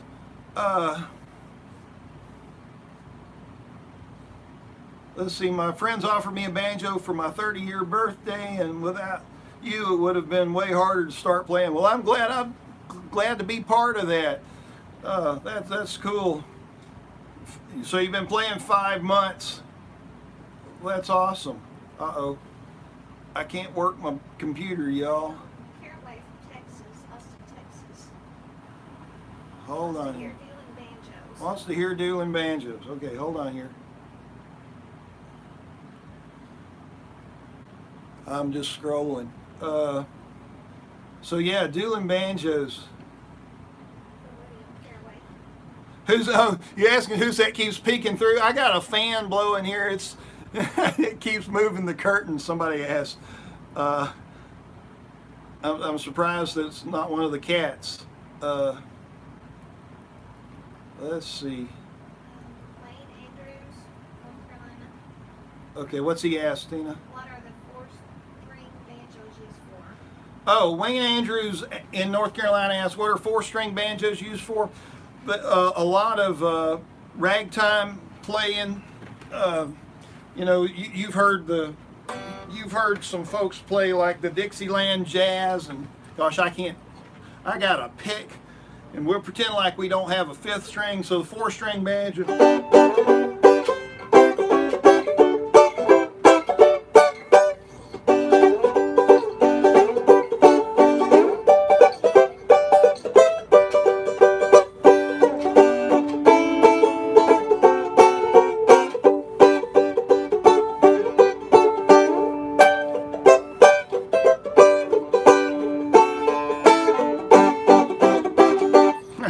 That's terrible, but it's played with a pick, so you could learn some Dixieland jazz. There's and then the Irish musicians and some of the guys ran into when we were in Ireland.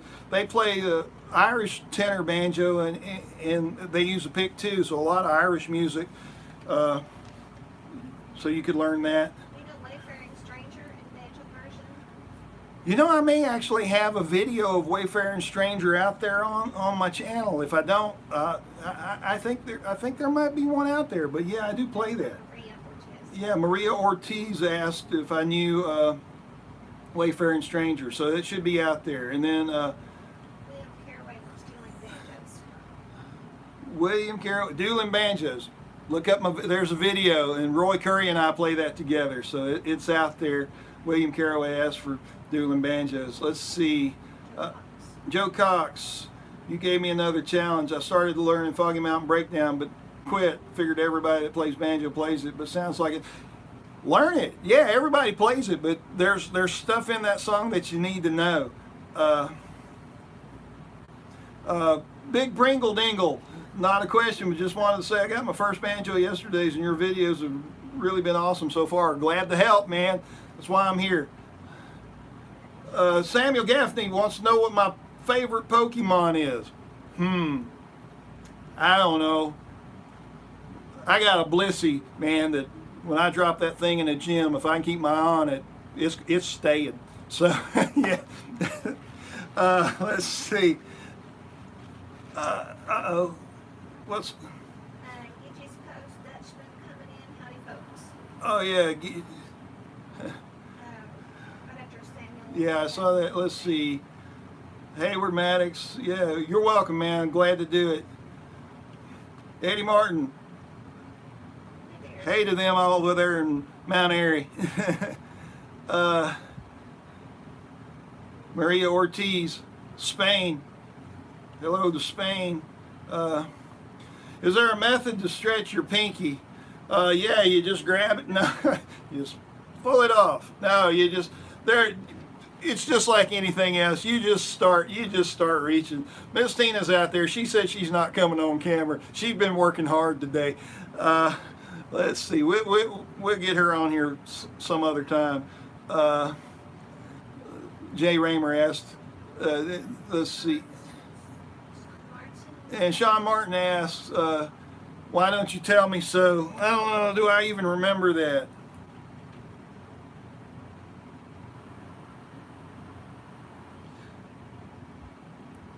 I'm mixing it up in my head already with another tune, Sean, so I'm probably best to leave that one alone.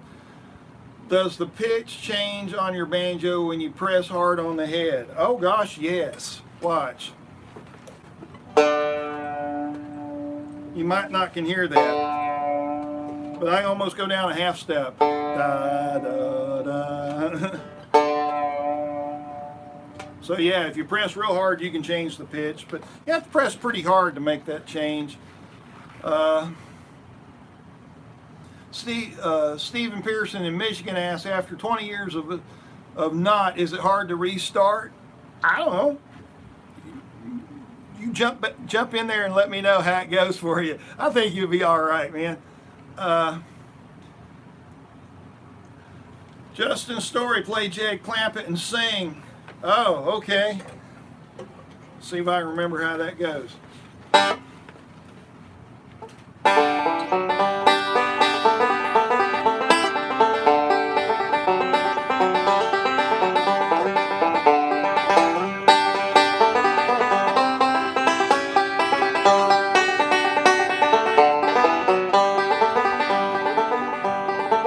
Oh, come and listen to a story about a man named Jed. Poor mountaineer, barely kept his family fed. And then one day he was shooting at some food, and up from the ground came a bubbling crude. Oh, that is black gold, Texas tea. There you go. I found a banjo in the attic. I like attic banjos. Let's see.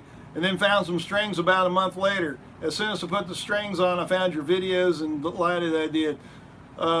Zing zang walla walla. Glad you found your banjo. Glad you found my videos. Just playing. You're welcome for the Johnny Horton song just playing. Let's see. Hank Hill. My cousin gave me a gold tone maple 150 banjo that hasn't been played in years. What is some things I should check for and get it set back up and ready to play? Just make sure that the head is still fairly tight and not broken anywhere. Get you some new strings. Be sure you get your bridge set back in the right place, and you'll be able to tell where it should ought to go. The bridge will go, so you can take your ruler and measure from the nut to the 12th fret, and then that's where the bridge. That'll get you close. And then there's all kind of other videos on YouTube that show you how to set that up. But yeah, just make sure nothing's missing. Make sure you got all your brackets. Make sure your head's tight. Get it strung up. It should be okay. Let's see. William Caraway, how do I get people to like me? Get you some overalls. Grow you a nice white beard. Mine needs a trim. It's looking mighty ragged on here. Will wants to know where you got your overalls. Where can Will Madams? Where can I get a pair of these overalls? These are LC King Pointer brand overalls. They come from Bristol, Virginia, or Bristol, Tennessee. I don't know if they're on the Tennessee side or Virginia side, but they come from LC King Pointer brand overalls. I just order them online. And one of these days I'll have to do an overall video to tell you how to buy them. But I will tell you this, do not buy your waist size in overalls. unless your waist size is as big around as you are anywhere. Measure around your body. Find the biggest spot. That's what size your overalls need to be. So if you measure around and you're a 50, then you buy some 50s. I don't care if your waist is a 40. If your belly's bigger, then you got to order the overalls that'll fit you around your belly, or otherwise they won't button up the sides. So there's your overall advice. Oh, release how-to for the Jim Croce song. I'll have to learn it first. I just made up what I just played. How does a beginner player start playing solo jam? The best advice I can give you on that is just play along with my videos, any of the where I play the song, slow them down and play along with them, and then start going to the jam. Sit outside the circle. You know, there'll be a circle of folks that are playing. Sit out and just play quietly. You can do it, I promise you. Let's see, and yes, and you can so Albert Font, yeah, you can just play you can just play rolls over the chord changes. So if you can watch somebody else and see what chord they're playing, or if you can hear the changes, yeah, just play any old roll that'll fit. It'll be fine. Bells of St. Mary, Sean Martman, that would be a good song to do. Maybe in Little Roy's version, that's probably the first time I heard it played on the banjo was when he did it. Michael Purdy, yeah, I still play the RK35. I play with Lou Womp and Bluetastic Fangrass out of Chattanooga, and everybody in that group plugs in, so I play the RK35 with them. I'll be playing it next weekend with them. Let's see, my partner's uncle, Leslie Amon, played in a group called the Rhythm Range Riders in North Carolina. And he played the banjo. And yeah, I don't know the Rhythm Range Riders. I'll have to look them up, Lisa. What's the definition of normal? I don't know. Yeah, my wife is pretty normal. Let's see.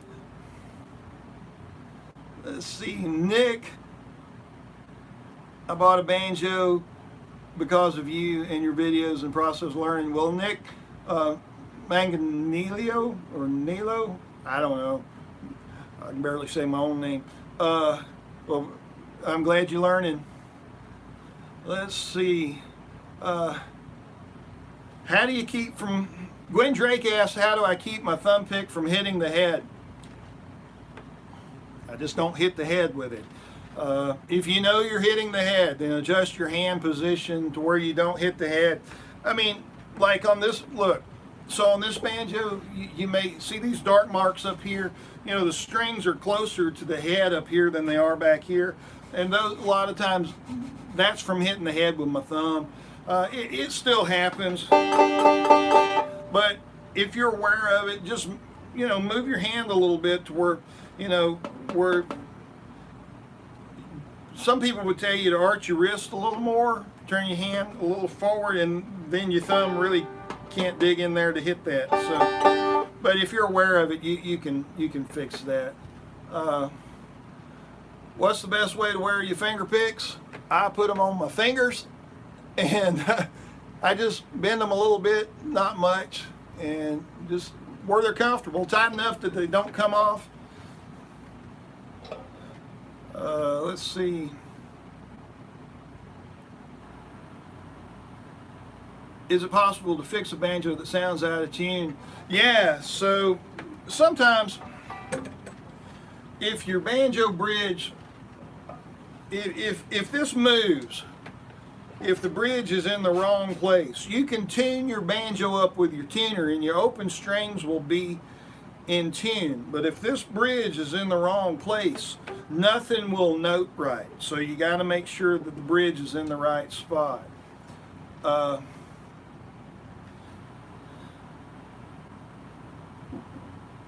William Skelton, I can't get through on the live stream. Well, I saw you chat there. Hopefully you're here. Jay Jenkins in Huntington, Indiana. I have a Dunlop thumb pick and sometimes gets caught in the strings. Any tips? At least it's a Dunlop. If you get the metal blue chip or even the metal pro pick, if you get that thing hung in the strings, it's going to just hang there on the strings like that until you reach down here and take it off. So yeah, I feel you, man. It's still, I've been playing since 1977. That still happens from time to time. So you're digging too deep. If you're getting hung on the string, you've dug in too deep. You'll figure it out.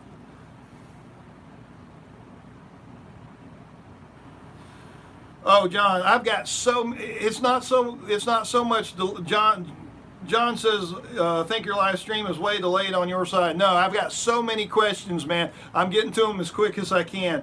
Yeah, I'm not ignoring anybody. Can I play down the road? Yeah, let's play it on the 35. I hadn't played that one here.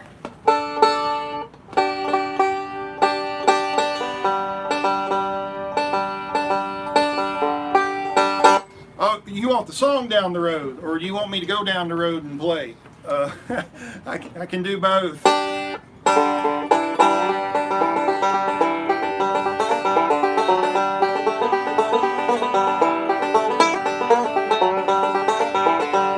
down the road about a mile or two lives a gal named Pearly Blue. About so high, her hair is brown. Prettiest thing, boys, in this town.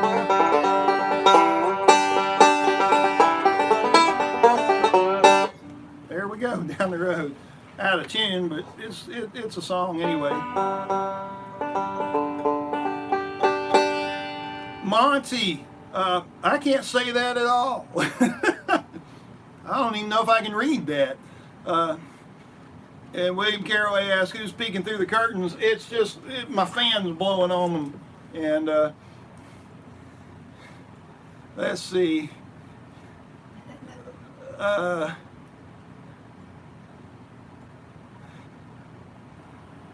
William Hobers, can I make a lesson of the steam-powered airplane? You know, that might be an okay one to do. That one's a neat one the way I play it. It's not a lot of thumb lead. What's the difference between a professional grade banjo and a beginner banjo? And Bally Dennis W asked that. Bailey, I'm sorry, my peepers aren't peeping good. Bailey Dennis W asked, what's the difference between a beginner banjo and a professional grade? Quality parts. One of the things, when I was a kid, we'd go around the shopping for banjos, or we'd go in a music store and I'd look at banjos and I'd walk around and pick them up. And if it was light, it was probably beginner banjo, and if it was really heavy, it was probably a better banjo. A better banjo will weigh a little more. Like the RK, they both weigh about 12 pounds, and 12 pounds is kind of the going weight for a pretty good banjo. Beginner instruments are lighter, and so the thing I like about, like, I always put my strap on, but even if I don't, y'all watch this. So sit up straight. I'm not in a straight back chair like I told y'all. Look, see how the banjo just sits there by itself? I don't have to touch it. With a beginner instrument, that neck, you've probably experienced that neck drooping down on you. So it's heavier, it stays in place. It's just nicer quality work. And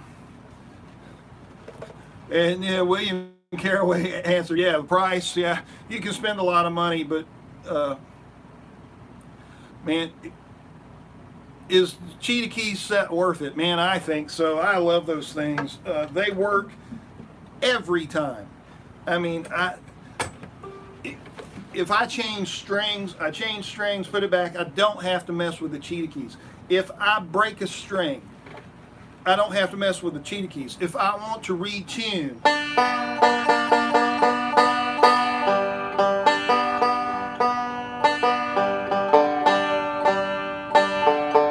the Cheetah Keys don't come into play until I use them.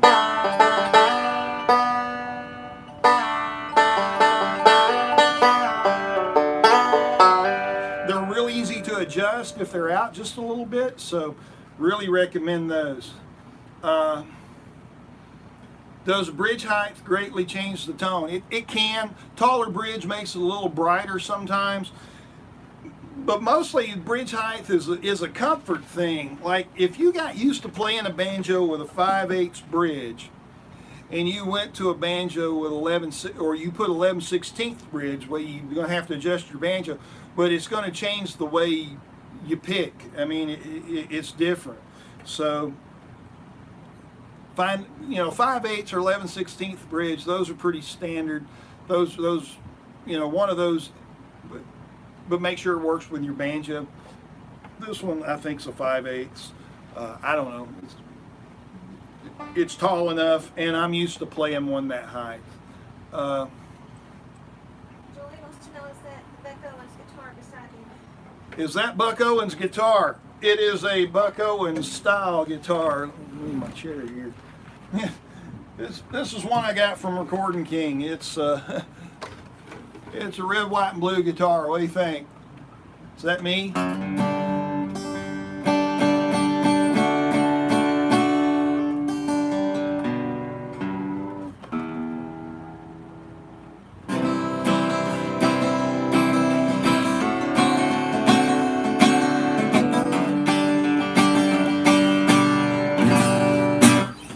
Kind of neat.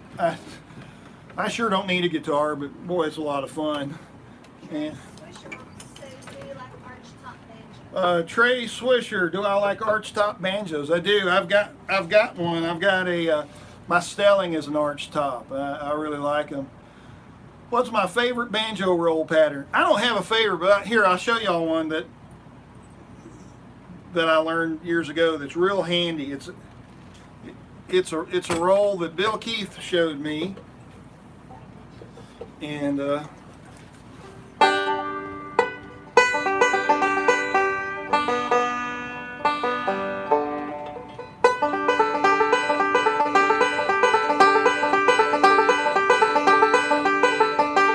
so the roll pattern.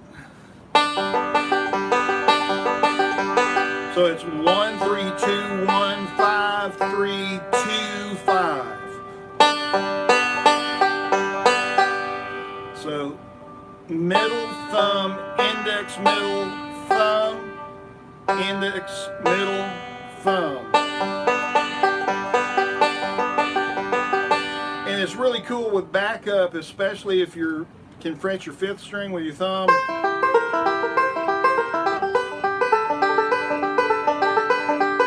So that's probably not my favorite, but I use it a lot. Hank Hill says, I've been playing about 8 months and can make up my own stuff, but I can't seem to learn any new songs. And well, best thing to learn new songs, do what I did. Find you a song that you really like, listen to it a bunch, and get the song in your head really good, so where you can hum it and you know it, and then it's just a matter of sitting with the banjo until you make it happen. And how you get over the fear of jamming? Just go to a jam. Go to a jam. Don't pick, and look at other people, and you'll see other people at that jam that can't play as well as you, but they're out there. So go to a jam. If you can find a Song Farmers group near you, and look that up, Song Farmers, you'll find people that you can pick with.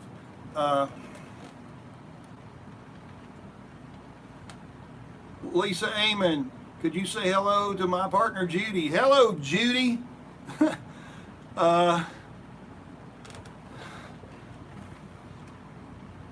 Grim Star, recording artist. I'm determined to learn this banjo thing. Seems different than playing guitar. Yeah, it's different. You can do it, man. I promise you. Hello, Ashley. Good to see you in here.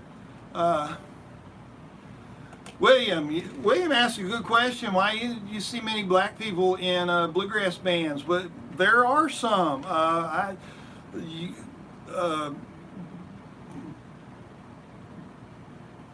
know of a few. Greg Donlin, great banjo player. Blake Atkins is another. So they're out there. It's just kind of the way things are, I guess. Never really thought about it much, but they're out there. And I've had over the years, I've had banjo students that were African American, and we just not a big deal. I mean, it's just music, man. Hello, Maxwell. Let's see. Hello, Robert Trebor in Liverpool, England. David Lundmark. Yeah, probably. I've got a video on that one out there, I think, but I'm not going to struggle with retuning to do that. Sorry. Let's see.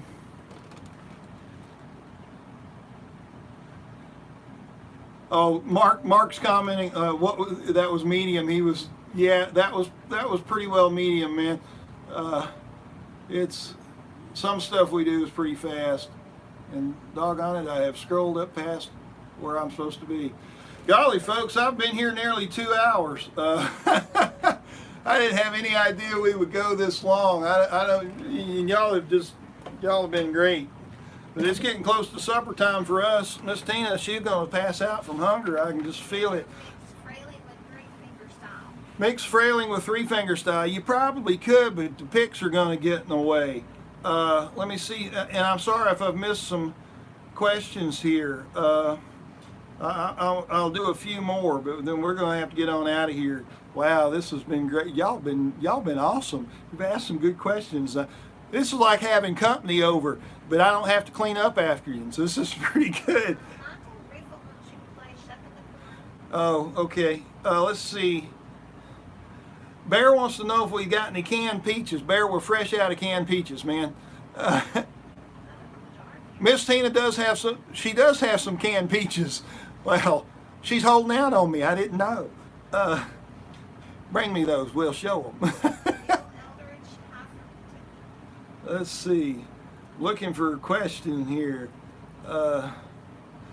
Scott Jackson, sawmill tuning's real simple. Scott asked me to explain sawmill tuning. Sawmill tuning is just standard bluegrass banjo tuning, and you just tune your second string from the B up to a C, and that's sawmill tuning. It makes it instead of being a G major chord, it's not a major, it's not a minor. We call it modal, and so it sounds a little different, real mountain rootsy sounding. Acoustic electric banjos, man, I don't know.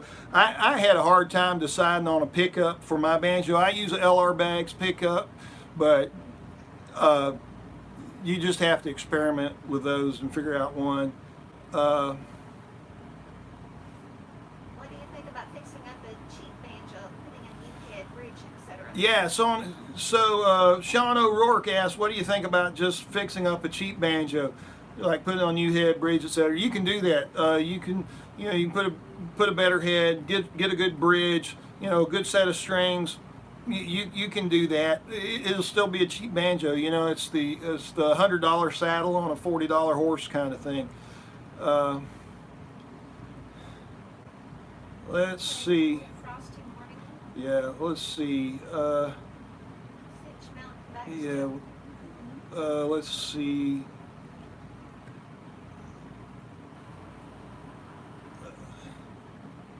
Elemental asks, any tips on learning a song by ear? It's a matter of time or an experience. It's a matter of just experimenting. If you can sing the song la la la la la and hunt and find that melody, you can do it. It'll take you a little bit the first few times you do it, but you get better the farther you go. John Bluegrass, do I play any melodic banjo? I do. I've got a couple of lessons out there. I think Devil's Dream is out there. It's melodic. Blackberry Blossom. I do a melodic version of Doug's tune. It's out there in the video lessons. So yeah.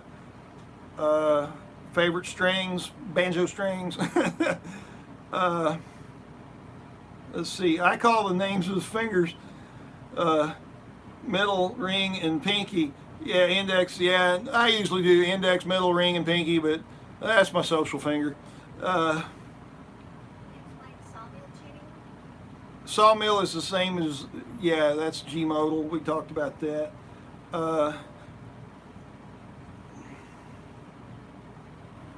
Let's see. Let's do a couple more, and then I'm going to have to get out of here and feed Miss Tina and feed some cats.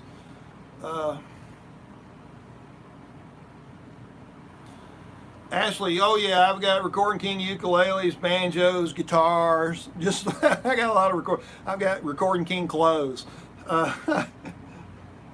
Let's see. Angel Velasquez, thank you for your nice comments. I appreciate that. Let's see, I'm scrolling fast, folks. I don't mean to scroll past you. Claytron, I've not tried the feather. I tried a bunch of different stuff. Fishman, a couple of the Shattons, the couple of different passive ones, various things. So, and any tips on stretching the pinky? Yeah, the pinky, you just use it a lot. And then Snoopy Charlie says, nice hurl. Yeah, that's a pretty good one, actually. Yeah, I bought that in Ireland. I can't even remember the town, and I can't remember the brand of it because it's taped over. But anyway, it looks like we've got down here to the end. Can you take a tone ring out of a resonator banjo to lighten the weight, similar to the way a big time banjo is designed? Who's asked in that one? Pull out boards. There's a question, can you take the tone ring out and make it lighter? No, you can't. You have to change out the whole rim. And that's a job that could be done, but like if a banjo comes with a tone ring, you really can't, it's cut for a tone ring, and you'd have to replace the whole rim to do it. What beginner banjo camps do you recommend? Oh, beginner banjo camps. I'll tell you one that I would really recommend is I teach a couple of times a year at the John C. Campbell Folk School. You can go to folkschool.org, folkschool.org. They're in Brasstown, North Carolina, and I teach a week-long beginning banjo course there a couple times a year. And I do a continuing course. I've done various classes there. And I've got a continuing class coming up there at the end of the month. So here's a plug. I'll be teaching the end of this month, last week of September, at the John C. Campbell Folk School. I'm teaching a continuing bluegrass banjo. So if you've been through my lessons and can play a couple of songs, perfect opportunity. And so folkschool.org, look me up there. That's a great beginner. I mean, you'd have me for a week. As far as other workshops, I'm not real sure. I've taught at Steve Kaufman's acoustic camp. That's another good camp.